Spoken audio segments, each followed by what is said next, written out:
Good evening all. ആദ്യം തന്നെ ഞാൻ എന്നെ ഒന്ന് പരിചയപ്പെടുത്താം. എൻ്റെ പേര് നൂറ എന്നാണ്. ലേൺ വൈസിലെ സൈക്കോളജി മെൻറ്റർ ആണ്. ഓക്കെ, നമ്മൾ ഇന്നിപ്പോൾ ഇവിടെ കൂടിയിരിക്കുന്നത് നമ്മുടെ ഓറിയന്റേഷൻ സെഷന്റെ 9th സെഷനിലാണ്. നമുക്കറിയാം, നമ്മൾ 8 സെഷനും നല്ല സക്സസ്ഫുള്ളി നമ്മൾ കംപ്ലീറ്റ് ചെയ്തു. നിങ്ങൾ എല്ലാവരും നല്ല രീതിയിൽ തന്നെ പാർട്ടിസിപ്പേറ്റ് ചെയ്തു, അത് വിജയകരമാക്കി. ഇപ്പൊ നമ്മൾ കൂടിയിരിക്കുന്നത് 9th സെഷനിലാണ്. 9th session wellbeing and balance, mental health and mindfulness എന്ന സെഷനിലാണ് നമ്മൾ എല്ലാവരും കൂടിയിരിക്കുന്നത്. ഓക്കെ, അപ്പോൾ നമുക്ക് എല്ലാവർക്കും അറിയാം, നിങ്ങൾ എല്ലാവരും കേട്ടിട്ടുണ്ടാവും, നമുക്കൊരു ഹാപ്പിനെസ് അംബാസിഡർ ഉണ്ട്, നമുക്കൊരു സൈക്കോളജിസ്റ്റ് ഉണ്ട് എന്നുള്ളത് നിങ്ങൾ കേട്ടിട്ടുണ്ടാവും. ഓക്കെ, അപ്പൊ നമ്മുടെ ഹാപ്പിനെസ് അംബാസിഡറെ മീറ്റ് ചെയ്യുന്ന ഒരു സെഷനാണ് ഇന്ന് വരുന്നത്. നമുക്കറിയാം, നമ്മളെല്ലാവരും ഒരുപാട് മെന്റൽ ഹെൽത്ത് ഇഷ്യൂസ് ഫേസ് ചെയ്യുന്നവരുണ്ടാവും. നമ്മളെല്ലാവരും ഒരു ഡൈവേഴ്സ് കമ്മ്യൂണിറ്റിയിൽ നിന്ന് വരുന്നവരാണ്. പല രീതിയിലുള്ള ആളുകൾ നമ്മുടെ ഈ ഒരു മീറ്റിങ്ങിൽ ഇപ്പൊ ജോയിൻ ചെയ്തിട്ടുണ്ട്. അപ്പോൾ ഒരുപാട് പ്രശ്നങ്ങൾ, ജോബ് സ്ട്രെസ്, വീട്ടിലായാലും അല്ലാതെ ഒരുപാട് പേഴ്സണൽ ഇഷ്യൂസ് ഉള്ള ആളുകളൊക്കെ ഇവിടെ ഉണ്ടായിരിക്കും. ഇവർക്കെല്ലാം ഒരു സൊല്യൂഷൻ എന്ന രീതിയിലാണ് നമ്മൾ ലേൺ വൈസ് ഹാപ്പിനെസ് അംബാസിഡറെ ഇൻട്രൊഡ്യൂസ് ചെയ്യുന്നത്. അപ്പം നമ്മുടെ ഇവിടെ ഹാപ്പിനെസ് അംബാസിഡർ ആയിട്ട് ലേൺ വൈസിലുള്ളത് നമ്മുടെ സൈക്കോളജിയിൽ തന്നെ മെന്റർ ആയിട്ടുള്ള അക്ഷര മാം ആണ്. അക്ഷര മാം ഒരു കൗൺസിലിംഗ് സൈക്കോളജിസ്റ്റ് ആണ്. അപ്പോൾ അക്ഷര മാമിനെ ഞാൻ ഈ ഒരു സെഷനിലേക്ക് ഇൻവൈറ്റ് ചെയ്യാണ്. അതുപോലെ തന്നെ നമ്മുടെ കൂടെ ഇവിടെ നികിത മാമും വർഷ മാമും ജോയിൻ ചെയ്തിട്ടുണ്ട്. അവരെയും ഞാൻ ഈ ഒരു സെഷനിലേക്ക് ഇൻവൈറ്റ് ചെയ്യുന്നു. അതുപോലെ ഈ ഒരു സെഷനിലേക്ക് വന്നിട്ടുള്ള എല്ലാ ലേണേഴ്സിനെയും എൻ്റെ ഭാഗത്തു നിന്നും ലേൺ വൈസിന്റെ ഭാഗത്തു നിന്നും ഞാൻ വെൽക്കം ചെയ്യുകയാണ്. അപ്പോൾ നമുക്ക് ഈ ഒരു സെഷൻ സ്റ്റാർട്ട് ചെയ്യാം. ഈ സെഷൻ ലീഡ് ചെയ്യുന്നതിന് വേണ്ടിയിട്ട് ഞാൻ അക്ഷര മാമിനെ ഇൻവൈറ്റ് ചെയ്യാണ്. Over to you ma'am. Good evening everyone. First of all, എന്നെ ഇപ്പൊ ഇൻട്രൊഡ്യൂസ് ചെയ്തതുപോലെ എന്റെ പേര് അക്ഷര. ഞാനിവിടെ ഹാപ്പിനെസ് അംബാസിഡർ ആണ്. നിങ്ങൾ ഇപ്പോൾ ഫസ്റ്റ് സെഷനിലൊക്കെ കേട്ടിട്ടുണ്ടാവും, നിങ്ങളെ മെന്റേഴ്സ് ത്രൂ അല്ലെങ്കിൽ നമ്മളെ എന്തെങ്കിലുമൊക്കെ വഴി നിങ്ങൾക്ക് കേട്ടിട്ടുണ്ടാവും എന്താണ് ഹാപ്പിനെസ് അംബാസിഡർ, അല്ലെങ്കിൽ ഹാപ്പിനെസ് അംബാസിഡറിന്റെ ഒരു സെഷൻസ് നമ്മൾ ഇവിടെ പ്രൊവൈഡ് ചെയ്യുന്നുണ്ട്, അല്ലെങ്കിൽ അങ്ങനെ ഒരു സപ്പോർട്ട് ഇവിടെ ഉണ്ട് എന്നുള്ള കാര്യങ്ങളൊക്കെ നിങ്ങൾ ചിലപ്പോൾ കേട്ടിട്ടുണ്ടാവും. കേൾക്കാത്ത ആൾക്കാർക്കും കൂടെ എന്താണ് ഇവിടെ ഹാപ്പിനെസ് അംബാസിഡറിന്റെ റോൾ എന്താണ്, അതുപോലെ തന്നെ ഹാപ്പിനെസ് അംബാസിഡറിന്റെ ഒരു സപ്പോർട്ട് നമ്മൾ ലേൺ വൈസ് ത്രൂ എങ്ങനെയൊക്കെയാണ് നമ്മൾ കൊടുക്കുന്നത് എന്നൊക്കെയാണ് നമ്മൾ ഈ ഒരു സെഷനിൽ കുറച്ച് ഡീറ്റെയിൽ ആയിട്ട് നമ്മൾ പറഞ്ഞു പോകുന്നത്. അതായത് നമുക്ക് ഇങ്ങനെ ഒരു സപ്പോർട്ട് ഇവിടെ പ്രൊവൈഡ് ചെയ്യുന്ന സമയത്ത് നിങ്ങൾ അറിയണം എന്തൊക്കെയാണ് നമ്മൾ ഇവിടെ ചെയ്യുന്നത്, അതുപോലെ നമ്മൾ എന്തൊക്കെ രീതിയിൽ കാര്യങ്ങളൊക്കെ ഒരു മെന്റൽ ഹെൽത്ത് എന്നുള്ള ഒരു കാര്യം മുൻഗണനയിൽ വെച്ചിട്ട് നമ്മൾ എന്തൊക്കെ കാര്യങ്ങളാണ് പ്രൊവൈഡ് ചെയ്യുന്നത്. അതുപോലെ നമ്മൾ ഓരോരുത്തർക്കും അറിയാം, നമ്മുടെ മെന്റൽ ഹെൽത്ത് എന്ന് പറഞ്ഞു കഴിഞ്ഞാൽ അത്രയും ഇമ്പോർട്ടന്റ് ആണ്. നമ്മൾ ഈ 2025 നിൽക്കുന്ന സമയത്ത് നമ്മൾ സോഷ്യൽ മീഡിയാസിലൊക്കെ വളരെയധികം നന്നായിട്ട് കാണുന്ന ഒരു കാര്യമാണ് മെന്റൽ ഹെൽത്ത്, അല്ലെങ്കിൽ മെന്റൽ ഹെൽത്തിന്റെ ഇമ്പോർട്ടൻസ് എന്താണ് എന്നൊക്കെ ഉള്ളത്. അപ്പോൾ മെന്റൽ ഹെൽത്ത് എന്ന് പറഞ്ഞു കഴിഞ്ഞാൽ നമ്മുടെ ഫിസിക്കൽ ഹെൽത്തിന്റെ അതേ ഒരു ഇമ്പോർട്ടൻസ് മെന്റൽ ഹെൽത്തിനും ഉണ്ട്. കാരണം നമ്മൾ ഒരു പനി വന്നാൽ നമ്മൾ നേരെ ഒരു ഡോക്ടറെ കയ്യിൽ പോകും, ഡോക്ടറെ അടുത്ത് പോയി നമ്മൾ മെഡിക്കേഷൻസ് കാര്യങ്ങളൊക്കെ നോക്കും. പക്ഷെ നമ്മളുടെ മനസ്സിന് എന്തെങ്കിലും പ്രശ്നങ്ങൾ വന്നു കഴിഞ്ഞാൽ നമ്മൾ എത്ര ആൾക്കാരാണ് നമ്മൾ ഒരു കൗൺസിലറെ അടുത്ത് അല്ലെങ്കിൽ ഒരു സൈക്കോളജിസ്റ്റിന്റെ അടുത്ത് പോവുക? കാരണം നമ്മളുടെ ഒരു സൊസൈറ്റിയിലെ ഒരു സ്റ്റിഗ്മയുണ്ട്. നമ്മൾ മെന്റൽ ഹെൽത്ത് പ്രൊഫഷന്റെ അടുത്ത് പോവുകയാണ്, അല്ലെങ്കിൽ ഒരു സൈക്കോളജിസ്റ്റിന്റെ അടുത്ത് പോവുകയാണെങ്കിൽ നമുക്കൊരു മെന്റൽ ഹെൽത്ത് ഇഷ്യൂ അല്ലെങ്കിൽ ഒരു ഡിസോർഡർ ഉണ്ട് എന്നുള്ള രീതിയിലാണ് നമ്മൾ ആൾക്കാർ കൂടുതലായിട്ടും നമ്മുടെ ഈ ഒരു സൊസൈറ്റിയിൽ വെച്ചിരിക്കുന്നത്. പക്ഷെ ഇപ്പോ കുറച്ചുകൂടെ കാലം മാറി, അതുപോലെ തന്നെ ആൾക്കാർക്ക് കുറച്ചും കൂടെ ഒരു റിയലൈസേഷൻ ഉണ്ടായി. സൈക്കോളജി അല്ലെങ്കിൽ സൈക്കോളജിസ്റ്റ് എന്ന് പറയുന്ന സമയത്ത് നമുക്ക് മനസ്സിലാക്കുന്ന ഒരാൾ, അല്ലെങ്കിൽ നമുക്ക് മനസ്സ് തുറന്ന് നമ്മളെ സംസാരിക്കുന്ന, നമുക്ക് എല്ലാ കാര്യങ്ങളും നോൺ ജഡ്ജ്മെന്റലി നമുക്ക് സംസാരിക്കാൻ പറ്റുന്ന, നമ്മുടെ പ്രശ്നങ്ങളൊക്കെ തുറന്നു പറഞ്ഞ് നമുക്ക് അതിനൊരു സൊല്യൂഷന് വേണ്ടിയിട്ട് നമ്മൾ അസിസ്റ്റ് ചെയ്യുന്ന ഒരാൾ, അല്ലെങ്കിൽ ഒരു സപ്പോർട്ട് ചെയ്യുന്ന ഒരാൾ എന്നുള്ള രീതിയിലാണ് സൈക്കോളജിസ്റ്റ് ഉള്ളത്. അപ്പോ ഇവിടെ ലേൺ വൈസിൽ നമുക്ക് ഒരു ഹാപ്പിനെസ് അംബാസിഡർ എന്നുള്ള റോളാണ് സൈക്കോളജിസ്റ്റ് ചെയ്യുന്നത്. അതായത് ഞാനാണ് ഇവിടെ ഉള്ള ഒരു സൈക്കോളജിസ്റ്റ് ആയിട്ട് വർക്ക് ചെയ്യുന്നത്. അപ്പൊ എന്നെ നിങ്ങൾക്ക് കണ്ടിട്ടുണ്ടാവാം, അല്ലെങ്കിൽ സൈക്കോളജിയിലുള്ള സ്റ്റുഡൻസ് ഒക്കെ ആണെങ്കിൽ നമ്മൾ കുറച്ച് ഇന്ററാക്റ്റീവ് സെഷൻസിലൊക്കെ നമ്മൾ കണ്ടിട്ടുണ്ടാവും. ബാക്കിയുള്ള ആൾക്കാർക്ക് എന്റെ പേര് അക്ഷര, ഞാനാണ് ഇവിടുത്തെ ഹാപ്പിനെസ് അംബാസിഡർ. അപ്പൊ ഇന്നത്തെ സെഷനിൽ നമ്മൾ ഇവിടെ അതിന്റെ കുറച്ചും കൂടെ ഒരു ഡീറ്റെയിൽ ആയിട്ടുള്ള കാര്യങ്ങൾ എന്തൊക്കെയാണ് എന്നുള്ള രീതിയിലാണ് നമ്മുടെ സെഷൻ മുന്നോട്ട് പോകുന്നത്. എന്തെങ്കിലും ഡൗട്ടും കാര്യങ്ങളും അല്ലെങ്കിൽ നമുക്ക് ക്വസ്റ്റ്യൻസ് ഒക്കെ ഉണ്ടെങ്കിൽ നമുക്ക് ലാസ്റ്റ് സെഷന്റെ ലാസ്റ്റ് ആയിട്ട് നമുക്ക് നല്ല രീതിയിൽ ഒരു ഇന്ററാക്റ്റീവ് ആയിട്ട് നിങ്ങളുടെ എല്ലാ ഡൗട്ടുകളും നമുക്ക് ചോദിക്കാനും, അതുപോലെ തന്നെ ഞാൻ അതിന് ആൻസറും ഒക്കെ തരുന്നതായിരിക്കും. അപ്പോൾ നമുക്ക് സെഷനിലോട്ടേക്ക് പോവാം കേട്ടോ. അപ്പോ ഞാനിപ്പോ സ്ക്രീൻ ഷെയർ ചെയ്യും. അപ്പൊ വിസിബിൾ ആകുമ്പോ ഒന്ന് പറയണേ, ഉണ്ടെന്ന് പ്രതീക്ഷിക്കുന്നു. ഓക്കെ, അപ്പോ ഇപ്പൊ പറഞ്ഞതുപോലെ നമ്മളുടെ 9ാമത്തെ സെഷനാണ്. നമ്മൾ 8 സെഷൻസ് കഴിഞ്ഞു. നമ്മളുടെ നെക്സ്റ്റ് 9th സെഷനാണ്. നിങ്ങൾ കണ്ടിട്ടുണ്ടാവും wellbeing and balance, mental health and mindfulness എന്നൊക്കെയാണ് നമ്മൾ പേര് കൊടുത്തിരിക്കുന്നത്. അതായത് നമ്മളുടെ ഒരു ലൈഫ് എന്ന് പറഞ്ഞു കഴിഞ്ഞാൽ നമുക്ക് ചിലപ്പോൾ നിങ്ങൾ വർക്ക് ചെയ്യുന്ന ആൾക്കാരായിരിക്കാം, അതല്ലെങ്കിൽ നിങ്ങൾ ചിലപ്പോൾ ഹൗസ് വൈഫ് ആയിരിക്കാം, ചിലപ്പോൾ നിങ്ങൾ സ്റ്റഡീസ് ഒക്കെ കഴിഞ്ഞ് ഒരു നെക്സ്റ്റ് ലെവലിലൊക്കെ വേണ്ട ഒരു ഡിഗ്രി പെർസ്യൂ ചെയ്യുന്ന ആൾക്കാരായിരിക്കാം. അപ്പൊ ഇതെല്ലാം തമ്മിൽ ഒരു ബാലൻസ് വേണം. നമ്മളുടെ ഈ സ്റ്റഡീസ് ആയിക്കോട്ടെ, അല്ലെങ്കിൽ നമ്മളുടെ റുട്ടീൻ കാര്യങ്ങളൊക്കെ ആയിക്കോട്ടെ, എല്ലാത്തിനും ഒരു ബാലൻസ് ഉണ്ടെങ്കിൽ മാത്രമാണ് അയാൾ ഹെൽത്തി അല്ലെങ്കിൽ മെന്റലി ഹെൽത്തി അല്ലെങ്കിൽ മെന്റലി ഫിറ്റ് ആയിട്ടുള്ള ഒരാൾ എന്ന് നമുക്ക് പറയാൻ വേണ്ടി പറ്റുള്ളൂ.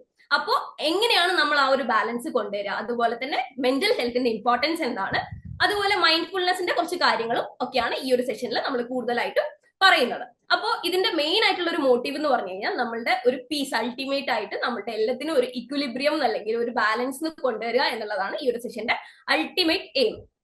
ഓക്കെ, ഞാൻ പറഞ്ഞതുപോലെ ഈ സെഷന്റെ ഒബ്ജക്റ്റീവ് നമ്മൾ മെന്റൽ ഹെൽത്തിന്റെ അവയർനെസ് കുറച്ചും കൂടെ നിങ്ങളിലേക്ക് എത്തിക്കുക, അതുപോലെ തന്നെ നമ്മളുടെ അക്കാഡമിക് ഗ്രോത്ത്, പേഴ്സണൽ ഗ്രോത്ത് കുറച്ചും കൂടെ എൻഹാൻസ് ചെയ്യുക. അതായത് നമുക്കറിയാം നമ്മൾ പഠിക്കാൻ വന്ന ലേൺ വൈസിൽ പഠിക്കാൻ വേണ്ടി അല്ലെങ്കിൽ ഒരു ഡിഗ്രി നേടാൻ വേണ്ടിയിട്ട് വന്ന ആൾക്കാരായിരിക്കാം. അപ്പൊ കുറച്ചും കൂടെ അക്കാഡമിക്കലി ഉള്ള ഗ്രോത്തിന്റെ അപ്പുറത്തോട്ടേക്ക് പേഴ്സണലി അല്ലെങ്കിൽ നമ്മളുടെ ഒരു മെന്റലി നമുക്ക് കുറച്ചും കൂടെ ഒരു ഹെൽത്തി ആയിട്ടിരിക്കുക, അല്ലെങ്കിൽ നമ്മൾ എല്ലാ കാര്യങ്ങളിലും നമ്മളൊരു ഡിസിപ്ലിൻ കൊണ്ടുവരിക, നമ്മളെ ഇമോഷൻസിലായിക്കോട്ടെ, നമ്മളുടെ ഫീലിംഗ്സിലായിക്കോട്ടെ, അല്ലെങ്കിൽ നമ്മളുടെ ഒരു കംപ്ലീറ്റ് ലൈഫ് സൈക്കിളിലായിക്കോട്ടെ, നമ്മളൊരു കുറച്ചും കൂടെ എന്ത് കൊണ്ടുവരിക, ഒരു ഡിസിപ്ലിൻ കൊണ്ടുവരിക എന്നുള്ളതാണ് നമ്മൾ ഈ ഒരു മെന്റൽ ഹെൽത്ത് എന്നുള്ള ഒരു വാക്കിനെ കൊണ്ട് നമ്മൾ ഉദ്ദേശിക്കുന്നത്. അപ്പൊ അതിനെ പറ്റിയിട്ട് കുറച്ച് അവയർനെസ് നമ്മൾ ഈ ഒരു സെഷനിലൂടെ കൊണ്ടുവരാൻ ശ്രമിക്കുന്നു. ഓക്കെ, പിന്നെ നമ്മൾ മൈൻഡ്ഫുൾനെസ് പ്രാക്ടീസ് എങ്ങനെയാണ്, അതിന്റെ സിമ്പിൾ ടേംസ് നിങ്ങൾക്ക് എങ്ങനെയാണ് നമ്മൾ സ്വന്തമായിട്ട് മൈൻഡ്ഫുൾനെസ് നമുക്ക് വീട്ടിൽ നിന്ന് പ്രാക്ടീസ് ചെയ്യുക, അല്ലെങ്കിൽ നമുക്ക് സ്റ്റഡീസിന്റെ ഇടയിൽ അല്ലെങ്കിൽ നമുക്ക് കുറച്ചുകൂടെ വർക്ക് സ്ട്രെസ്സും ഒക്കെ വരുന്ന സമയത്ത് നമ്മൾ എങ്ങനെയാണ് നമ്മൾ മൈൻഡ്ഫുൾനെസ്സും കാര്യങ്ങളൊക്കെ ചെയ്യുക, എന്താണ് മൈൻഡ്ഫുൾനെസ്, അതുപോലെ അത് എങ്ങനെയാണ് ചെയ്യാന്നൊക്കെയാണ് ഈ ഒരു സെഷനിൽ പറയുന്നത്. പിന്നെ അതുപോലെ വേറൊരു ഒബ്ജക്റ്റീവ് എന്ന് പറഞ്ഞത് നമ്മൾ ഹാപ്പിനെസ് അംബാസഡറിന്റെ ഇനീഷ്യേറ്റീവ് നമ്മളിപ്പോ പറഞ്ഞിട്ടുണ്ട്. ഇനീഷ്യേറ്റീവ് ആണ് നമ്മളിവിടെയുള്ള നമ്മളെ കൂടുതലായിട്ട് മെന്റൽ സപ്പോർട്ടിന് കൂടുതലും ഊന്നൽ കൊടുക്കുന്ന ഒരു റോളാണ് ഹാപ്പിനെസ് അംബാസഡർ. അപ്പൊ അതെങ്ങനെയാണ് നമ്മൾ അതിന്റെ ഒരു ആക്സസ് ചെയ്യുക, നമ്മൾ എങ്ങനെയാണ് ആ ഒരു സപ്പോർട്ട് കിട്ടുക എന്നുള്ള കാര്യങ്ങളൊക്കെ നമ്മൾ ഈ ഒരു സെഷനിൽ ഡിസ്കസ് ചെയ്യും. പിന്നെ നമ്മൾ ഒരു ഡെയിലി ഒരു വെൽബീയിങ്ങിൽ നിങ്ങൾക്ക് സ്വന്തമായിട്ട് ചെയ്യേണ്ട കാര്യങ്ങൾ, അല്ലെങ്കിൽ നമുക്ക് എവിടെയെങ്കിലും ഒരു ബാലൻസിൽ ചെറിയൊരു പ്രശ്നം, അല്ലെങ്കിൽ മെന്റലി നമ്മൾ കുറച്ച്, നമുക്ക് എല്ലാ ദിവസവും നമുക്ക് ഒരുപോലെയല്ല, നമുക്ക് എല്ലാ ദിവസങ്ങളിലും നമ്മൾ ഹാപ്പി ആയിരിക്കണം എന്നില്ല, എല്ലാ ദിവസങ്ങളിലും നമുക്ക് ആ ഒരു സാഡ്നെസ് കണ്ടിന്യൂ ആയിട്ട് പോകുന്നില്ല. കാരണം നമ്മുടെ ലൈഫിൽ ഡെയിലി ഓരോ ഒരു ഇൻസിഡൻസ് ആണ് നടന്നുകൊണ്ടിരിക്കുന്നത്. അപ്പൊ അങ്ങനെ നടക്കുന്ന സമയത്ത് നമ്മൾ ആ ഒരു ബാലൻസ് എങ്ങനെ കീപ്പ് അപ്പ് ചെയ്യും, നമ്മുടെ വെൽബീയിങ് എങ്ങനെ നമ്മൾ കുറച്ചും കൂടെ നോക്കും എന്നുള്ളതാണ് ഈ ഒരു സെഷന്റെ അടുത്തൊരു ഒബ്ജക്റ്റീവ്. പിന്നെ നമ്മൾ ഏറ്റവും കൂടുതൽ നമ്മൾ ഫോക്കസ് ചെയ്യേണ്ട വേറൊരു കാര്യമാണ്, നമ്മൾ ഒരു ഗ്യാപ്പിന് ശേഷം ഒക്കെ ആയിരിക്കും നമ്മൾ പഠിത്തത്തിലോട്ടേക്ക് തിരിച്ചു വന്നിരിക്കുന്നത്. ചിലപ്പോൾ 1-2 വർഷത്തിന്റെ ഗ്യാപ്പ് ആയിരിക്കാം, അതല്ലെങ്കിൽ ഒരു 10-15 വർഷമോ അതിൽ കൂടുതൽ വർഷങ്ങളിൽ ഗ്യാപ്പുള്ള ലേണേഴ്സ് ഒക്കെ നമുക്ക് ഉണ്ടാവും. അപ്പൊ അങ്ങനെ ഇരിക്കുന്ന സമയത്ത് നമ്മൾ അക്കാഡമിക്കലി നമ്മൾ കുറച്ചും കൂടെ നമ്മൾ പഠിത്തത്തിലോട്ടേക്ക് തിരിച്ചു വരുമായിരിക്കും. അപ്പൊ അങ്ങനെ നിൽക്കുന്ന സമയത്ത് നമ്മളുടെ മെന്റൽ ഹെൽത്തിന്റെ റോൾ എന്താണ്, അതുപോലെ തന്നെ മെന്റൽ ഹെൽത്തിന് ഇമ്പോർട്ടൻസ് എന്താണെന്നൊക്കെയാണ് നമ്മൾ ഫസ്റ്റ് ഓഫ് ഓൾ നോക്കുന്നത്. അതായത് നമ്മൾ പഠിക്കുന്ന സമയത്ത് നമ്മൾ വിചാരിക്കുന്നുണ്ടാവും, ഓക്കെ ഞാൻ ഇരുന്ന് ഒരു സ്ട്രെച്ചിൽ ഞാൻ ഇരുന്ന് പഠിച്ചു കഴിഞ്ഞാൽ എനിക്കെല്ലാം മനസ്സിലാവും, അല്ലെങ്കിൽ നമുക്ക് പിന്നെ ഒരു 6 മണി വരെ നമുക്ക് ഒരു ജോലിയുണ്ട്, അതിനുശേഷം വന്ന് 8 മണി മുതൽ ഞാൻ കണ്ടിന്യൂസ്ലി ഒരു 11 മണി വരെ ഇരുന്ന് പഠിച്ചു കഴിഞ്ഞാൽ എനിക്ക് എല്ലാ കാര്യങ്ങളും മനസ്സിലാവും, അല്ലെങ്കിൽ അങ്ങനെയാണ് ഞാൻ ഒരു ടൈം ടേബിൾ സെറ്റ് ചെയ്യുന്നത്. എങ്ങനെയൊക്കെ ആയിരിക്കും നമ്മൾ ഓൾറെഡി ആദ്യമായിട്ട് നമ്മളൊക്കെ ഒരു ടൈം ടേബിൾ ഒക്കെ ഉണ്ടാകുമ്പോൾ നമ്മൾ ചെയ്തു വെക്കുന്നുണ്ടാവും. പക്ഷെ നമുക്ക് ഇതൊക്കെ ഒരു നമുക്ക് ഒരു കറക്റ്റ് ഒരു കോൺസ്റ്റന്റ് അല്ലെങ്കിൽ ഒരു കറക്റ്റ് ഒരു പൊസിഷനിൽ എത്തണം, എന്നാലും മാത്രമേ നമുക്ക് എല്ലാം കൂടെ ഒന്നിച്ച് കൊണ്ടുപോകാൻ വേണ്ടി പറ്റുള്ളൂ. അപ്പോൾ നമുക്ക് അതിൽ കുറച്ചും കൂടെ ഒരു ബോണ്ട് വേണ്ടതെന്ന് പറഞ്ഞു കഴിഞ്ഞാൽ ഇമോഷണൽ സ്റ്റെബിലിറ്റി, അതുപോലെ സ്റ്റഡി പെർഫോമൻസ് ആണ്. കാരണം നമ്മൾ ഇമോഷണലി വൾണറബിൾ ആയി, അല്ലെങ്കിൽ നമ്മൾ ഭയങ്കര സാഡ് ആണ്, നമ്മൾ ഭയങ്കര ദേഷ്യത്തിലാണ്, നമുക്ക് ഓരോ ദിവസവും നമുക്ക് അറിയാലോ ഓരോ കാര്യങ്ങളാണ് നമ്മുടെ ലൈഫിൽ ഹാപ്പൻ ചെയ്തുകൊണ്ടിരിക്കുന്നത്. അപ്പൊ അങ്ങനെ നിൽക്കുന്ന സമയത്ത് നമ്മളുടെ ഈ ഒരു സ്റ്റഡി പെർഫോമൻസ് ആയിക്കോട്ടെ, അക്കാഡമിക് ഗ്രോത്ത് ആയിക്കോട്ടെ, അതിൽ നല്ല രീതിയിൽ ബാധിക്കുന്ന കാര്യങ്ങളായിരിക്കും നമ്മുടെ ഇമോഷണൽ സ്റ്റെബിലിറ്റി എന്ന് പറയുന്നത്. അപ്പോൾ ഇമോഷണൽ സ്റ്റെബിലിറ്റി നമ്മൾ എങ്ങനെയാണ് അറ്റൈൻ ചെയ്യുക, അല്ലെങ്കിൽ നമ്മുടെ ഇമോഷണൽ സ്റ്റെബിലിറ്റി നമ്മുടെ പെർഫോമൻസിനെ എങ്ങനെയൊക്കെയാണ് ബാധിക്കുക. നമുക്കറിയാം ഇമോഷണലി നമ്മൾ അൺഅവൈലബിൾ ആവുന്ന സമയത്താണെങ്കിലോ, അല്ലെങ്കിൽ ഇമോഷണലി ഔട്ട്ബേസ്റ്റ് ഉള്ള സമയത്തോ നമുക്ക് മര്യാദയ്ക്ക് എവിടെയെങ്കിലും ഇരുന്ന് വായിക്കാൻ പറ്റുമോ? ഇല്ല. അതുപോലെ തന്നെ നമ്മൾ വായിക്കുന്നുണ്ടാവും, നമ്മൾ നല്ലോണം വായിച്ച് അല്ലെങ്കിൽ നമ്മൾ എല്ലാ കാര്യങ്ങളും മനസ്സിലാക്കി കഴിഞ്ഞു കഴിഞ്ഞാലും നമ്മളുടെ മെമ്മറിയിൽ അത് സ്റ്റോർ ചെയ്ത് പിന്നെ അത് റിട്രീവ് ചെയ്തെടുക്കുക എന്ന് പറയുന്നത് കുറച്ച് കഷ്ടമുള്ള പരിപാടി തന്നെ ആയിരിക്കാം. അപ്പോൾ എങ്ങനെയാണ് ഇമോഷണൽ സ്റ്റെബിലിറ്റിയും കൊണ്ടുവരിക, അതുപോലെ തന്നെ പെർഫോമൻസിൽ കുറച്ചും കൂടെ നമുക്കൊരു ബാലൻസ് കീപ്പ് ചെയ്യാം എന്നുള്ള കണക്ഷൻസ് ആണ് കുറച്ചും കൂടെ നമ്മൾ കൂടുതലായിട്ട് നോക്കുന്നത്. പിന്നെ അതുപോലെ നമ്മൾ സ്ട്രെസ്, ആങ്സൈറ്റി, അതുപോലെ നമുക്ക് വരുന്ന ഒരു പാനിക് എല്ലാ കാര്യങ്ങളും നമുക്ക് ഭയങ്കര റെഗുലർലി നമ്മുടെ സ്റ്റുഡൻസിലൊക്കെ കണ്ടുവരുന്നതാണ്. കാരണം ഒരു ഗ്യാപ്പിന് ശേഷം വന്ന് പഠിക്കുമ്പോൾ ഓക്കെ എനിക്ക് പഠിച്ചാൽ മനസ്സിലാവുമോ, അല്ലെങ്കിൽ ഞാൻ പഠിച്ചു തുടങ്ങിയിട്ടുണ്ട് പക്ഷെ പഠിക്കുന്ന കാര്യങ്ങളൊന്നും എന്റെ ഓർമ്മയിൽ നിൽക്കുന്നില്ല. ഇതൊക്കെ ഭയങ്കര കോമൺ ആയിട്ട് നമ്മൾ ഇവിടെ നമ്മൾ സ്റ്റുഡൻസിൽ തന്നെ കുറച്ച് കണ്ടുവരുന്ന കുറച്ച് ഇഷ്യൂസ് ആണ് ആങ്സൈറ്റി, അല്ലെങ്കിൽ പാനിക് ആയി ഇല്ല ഇപ്പൊ ലൈവില് തുടങ്ങാൻ പോവാണ്, ടൈം ടേബിൾ ഒക്കെ വന്നു, എനിക്ക് ടൈം ടേബിളിന്റെ കൂടെ എത്താൻ പറ്റുന്നില്ല, അല്ലെങ്കിൽ ടൈം ടേബിൾ വളരെ മുന്നിലാണ്, ഞാൻ വളരെ പിന്നിലാണ്, എനിക്ക് അക്കാഡമിക്കലി എല്ലാവരുടെയും അടുത്ത് എത്തുന്നില്ല എന്നൊക്കെ രീതിയിൽ ആങ്സൈറ്റി ഒക്കെ ഉണ്ടാവും. ഈ ആൻസൈറ്റികളൊക്കെ എങ്ങനെയാണ് നമ്മളെ ബാധിക്കുന്നത് എന്ന് പറഞ്ഞു കഴിഞ്ഞാൽ നമ്മുടെ മെമ്മറി ഗ്രാജുവലി നമുക്ക് എന്ത് ചെയ്യും, ഓർത്തെടുക്കാൻ വേണ്ടി പറ്റില്ല. നമ്മൾ പഠിക്കുന്നുണ്ടാവും, നമ്മൾ നല്ല ടൈം ഇൻവെസ്റ്റ് ചെയ്യുന്നുണ്ടാവും, നമുക്ക് നല്ല മോട്ടിവേഷൻ ഒക്കെ ഉണ്ടാവും. പക്ഷെ ഇങ്ങനെ സ്റ്റാർട്ടിങ്ങിൽ നമ്മൾ പഠിക്കുന്ന കാര്യങ്ങൾ നമ്മൾ ഓർമ്മയിൽ നിൽക്കുന്നില്ലെങ്കിൽ ഗ്രാജുവലി പഠിച്ചിട്ട് കാര്യമില്ല, അല്ലെങ്കിൽ പഠിച്ചിട്ടുള്ള ആ ഒരു മോട്ടിവേഷൻ നമ്മളിൽ നിന്ന് നഷ്ടപ്പെട്ടു പോകും. അപ്പോൾ എങ്ങനെയാണ് നമ്മൾ ഈ കാര്യം സ്ട്രെസ്സും ആൻസൈറ്റിയും നമ്മളുടെ ഈ ഒരു പിന്നെ അക്കാഡമിക്കലി ഉള്ള കാര്യങ്ങളിൽ നിന്ന് നമ്മൾ മാറ്റി വെക്കേണ്ടതാണ്. അപ്പൊ എങ്ങനെയാണ് നമ്മൾ ആ കാര്യങ്ങളൊക്കെ ചെയ്യുന്നത്, കുറച്ചും കൂടെ ബെറ്റർ നമ്മളുടെ ഒരു ഗ്രോത്തിന് വേണ്ടിയിട്ട് നമ്മൾ എങ്ങനെയൊക്കെയാണ് ചെയ്യേണ്ടത്? ഫസ്റ്റ് ഓഫ് ഓൾ നിങ്ങളുടെ ഒരു ടൈം ടേബിളും കാര്യങ്ങളൊക്കെ സെറ്റ് ചെയ്ത് തന്നിട്ടുണ്ടാവാം. അപ്പൊ അതിന്റെ മേലെ സ്റ്റിക്ക് ഓൺ ചെയ്യാൻ ശ്രമിക്കാം. നിങ്ങൾ ഫസ്റ്റ് ഡേ പഠിക്കുന്ന സമയത്ത് സ്ട്രെസ് ആവും, ഉറപ്പായിട്ട് ഞാൻ പറയാം. നമ്മൾ ഫസ്റ്റ് ഒരു ഗ്യാപ്പിന് ശേഷം നമ്മൾ വരുന്ന സമയത്ത് നമ്മൾ എന്തായാലും ബേസ്റ്റ് ഔട്ട് ആവും. കാരണം നമ്മൾ ഓവർവെൽമിംഗ് ആയിട്ട് നമുക്ക് ഒരുപാട് ടൈം ടേബിളും ഒരുപാട് സബ്ജക്റ്റുകളൊക്കെ പെട്ടെന്ന് കാണുന്ന സമയത്ത് എന്തായാലും ഇത് ഭയങ്കര രീതിയിലുള്ള ഒരു കാര്യമാണെന്നൊക്കെ രീതിയിൽ നമുക്കിത് ഭയങ്കര ഓവർവെൽമിംഗ് ആയിട്ട് നമുക്ക് സ്ട്രെസ് ഔട്ട് ആവാൻ നല്ല ചാൻസ് ഉണ്ട്. അപ്പൊ ഇങ്ങനെ നിൽക്കുന്ന സമയത്ത് എന്താ ചെയ്യേണ്ടതെന്ന് പറഞ്ഞു കഴിഞ്ഞാൽ നമ്മളൊരു ഡിസിപ്ലിൻ ഉണ്ടാക്കുക. അതായത് ഒരു പെർട്ടിക്കുലർ ടൈം നമ്മൾ സെറ്റ് ചെയ്യുക. നമ്മൾ ടൈം സെറ്റ് ചെയ്യുന്ന സമയത്ത് നമ്മൾ റിയലിസ്റ്റിക് ആയിട്ടുള്ള ഗോൾസ് സെറ്റ് ചെയ്യാൻ വേണ്ടിയിട്ട് മാക്സിമം ശ്രമിക്കുക. അതായത് ഡെയിലി ഒരു 1 hour അല്ലെങ്കിൽ ഒരു 45 minutes നമ്മൾ സ്റ്റാർട്ടിങ്ങിലൊക്കെ ഒന്ന് സെറ്റ് ചെയ്യുക. ഡെയിലി ഒരു വീഡിയോ, നമുക്കിപ്പോൾ ആപ്പിൽ ലെസൺ വൈസ് ആണ് നമ്മൾ വീഡിയോസ് ഒക്കെ പ്രൊവൈഡ് ചെയ്യുന്നത്. അപ്പൊ ആ രീതിയിൽ നമ്മൾ പഠിച്ച് മുന്നോട്ട് പോവുക. അപ്പൊ ടൈം ടേബിളിനോട് നമ്മൾ എത്താൻ വേണ്ടിയിട്ട് മാക്സിമം ശ്രമിക്കുക. ഇൻ കേസ് എത്തിയില്ലെങ്കിൽ പോലും നമ്മൾ മെല്ലെ നമ്മൾ പഠിച്ചു പോകുന്ന സമയത്ത് നമുക്ക് പറ്റുന്ന രീതിയിലുള്ള ഒരു ടൈം ടേബിൾ സെറ്റ് ചെയ്യുക. അതായത് നമ്മളുടെ ഇവിടെ നമ്മൾ ലേൺ വൈസ് ഓൾറെഡി നമ്മളൊരു ടൈം ടേബിളും കാര്യങ്ങളൊക്കെ തന്നിട്ടുണ്ടാവാം. അപ്പൊ അത് ഫോളോ ചെയ്യുന്നതിന്റെ കൂടെ തന്നെ നമ്മൾ എന്ത് ചെയ്യാന്ന് പറഞ്ഞു കഴിഞ്ഞാൽ നമുക്കൊരു ടൈം ടേബിൾ സെറ്റ് ചെയ്യാം. ഒരു ദിവസം ഞാൻ ഇന്ന സമയത്ത് ഞാൻ പഠിക്കും, അല്ലെങ്കിൽ ഈ സമയത്ത് ഒരു 45 minutes, സ്റ്റാർട്ടിങ്ങിലൊക്കെ 20 to 45 minutes നമ്മൾ മാക്സിമം ഇരുന്ന് പഠിക്കാൻ വേണ്ടി ശ്രമിക്കാം.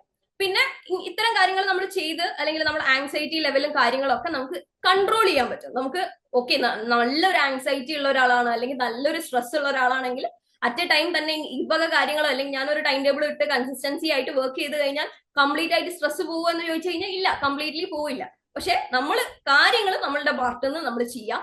ഫസ്റ്റ് ഇനീഷ്യേറ്റീവ് ആയിട്ട് നമുക്ക് വേണ്ടിയിട്ടുള്ള ഒരു ടൈം ടേബിൾ സെറ്റ് ചെയ്യുക, കൺസിസ്റ്റന്റ് ആയിട്ട് പഠിച്ചു പോവാം. അപ്പൊ അങ്ങനെ നിൽക്കുന്ന സമയത്ത് നമുക്ക് അക്കാഡമിക്കലി നമുക്ക് അനുഭവിക്കുന്ന ഈ ഒരു സ്ട്രെസ് നമുക്കൊരു പരിധി വരെ കുറക്കാൻ പറ്റും. എന്നിട്ട് നമുക്ക് സ്ട്രെസ് ആണ്, ഒന്നും പഠിച്ചിട്ട് മനസ്സിലാവുന്നില്ല എന്നുള്ള കാര്യങ്ങളൊക്കെ ആവുന്ന സമയത്ത് നിങ്ങൾ ചോദിക്കുക, നിങ്ങളുടെ ഫ്രണ്ട്സിന്റെ അടുത്തോ അല്ലെങ്കിൽ നിങ്ങളെ ഫാമിലി റിലേറ്റീവ്സിന്റെ അടുത്തോ അല്ലെങ്കിൽ നമ്മളുടെ ഇവിടെയുള്ള മെന്റേഴ്സിന്റെ അടുത്തോ ഒക്കെ നിങ്ങളെ കാര്യങ്ങളൊക്കെ പറയും. ഓക്കെ, ഇങ്ങനെയാണ് കാര്യങ്ങൾ, എനിക്ക് പഠിച്ചിട്ടൊന്നും മനസ്സിലാവുന്നില്ല. നമുക്ക് സംസാരിച്ച് അല്ലെങ്കിൽ കമ്മ്യൂണിക്കേറ്റ് ചെയ്ത് കഴിഞ്ഞാൽ നമ്മുടെ ഒരുപാട് ഇഷ്യൂസ് കുറയും. അതായത് നമുക്ക് നല്ല വീട്ടിൽ നല്ലൊരു സപ്പോർട്ട് സിസ്റ്റം ഉണ്ടെങ്കിൽ നമുക്ക് വീട്ടിൽ തന്നെ സംസാരിക്കാം, അല്ലെങ്കിൽ നല്ല സപ്പോർട്ടിങ് ഫ്രണ്ട്സ് ഉണ്ടെങ്കിൽ നമുക്ക് അവരുടെ അടുത്ത് സംസാരിക്കാം. അപ്പൊ അങ്ങനെ നിൽക്കുന്ന സമയത്ത് നമുക്ക് ഒരു പരിധി വരെ നമുക്ക് സ്ട്രെസ് കുറയും.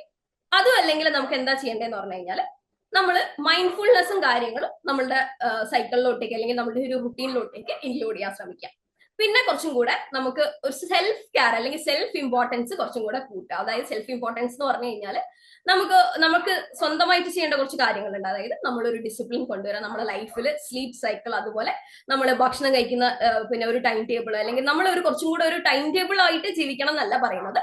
പക്ഷേ നമുക്ക് എല്ലാത്തിനും ഒരു റുട്ടീൻ വേണം. അതായത് നമ്മൾ ഇത്ര മണിക്കൂർ ഉറങ്ങണം, നമുക്ക് 6 to 7 hours മിനിമം സ്ലീപ്പ് വേണം. അതുപോലെ തന്നെ ഹൈഡ്രേഷൻ, നമ്മളുടെ ഫുഡ് ഇൻടേക്ക് എല്ലാം കറക്റ്റ് ആയിട്ട് നമ്മൾ നോക്കുക. അങ്ങനെയൊക്കെ ആവുന്ന സമയത്ത് ഒരു പരിധിവരെ നമുക്ക് സ്ട്രെസ്സും ആൻസൈറ്റിയും ഒക്കെ കുറക്കാവുന്നതാണ്.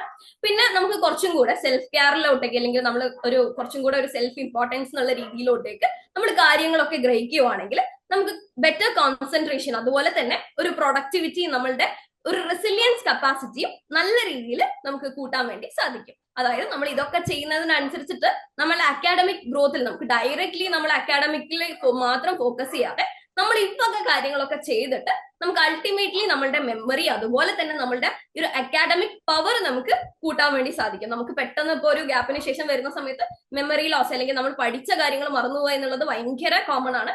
ആ സമയത്ത് നമ്മൾ പിന്നെ ബ്രേക്ക് ചെയ്ത് പഠിക്കുക. അതായത് പഠിക്കുന്ന സമയത്ത് സ്പ്ലിറ്റ് ആൻഡ് സ്റ്റഡി എന്നുള്ളൊരു ഓപ്ഷൻ ഉണ്ടാവും. അതായത് 20 minutes നമ്മൾ ഒരു വീഡിയോ ഇരുന്ന് കണ്ടതിന് ശേഷം ഒരു 10 minutes വാക്ക് അല്ലെങ്കിൽ 10 minutes അവിടെ നിന്ന് എഴുന്നേറ്റ് നടക്കുക, കുറച്ച് സമയം നടക്കുക. എന്നിട്ട് നടന്നിട്ട് തിരിച്ച് നമ്മൾ ആ സ്ഥലത്തോട്ടേക്ക് പിന്നെയും വന്നിട്ട് എന്തായിരുന്നു പഠിച്ചത് എന്ന് ഒന്നുകൂടെ നോക്കുക. എന്നിട്ട് നമ്മൾ കുറച്ചും കൂടെ ഫോക്കസ് ചെയ്യുക. ഓക്കെ, ഞാൻ നേരത്തെ എഴുന്നേറ്റ് നിന്ന് പോകുന്ന സമയത്ത് ഞാൻ എന്തായിരുന്നു പഠിച്ചത്.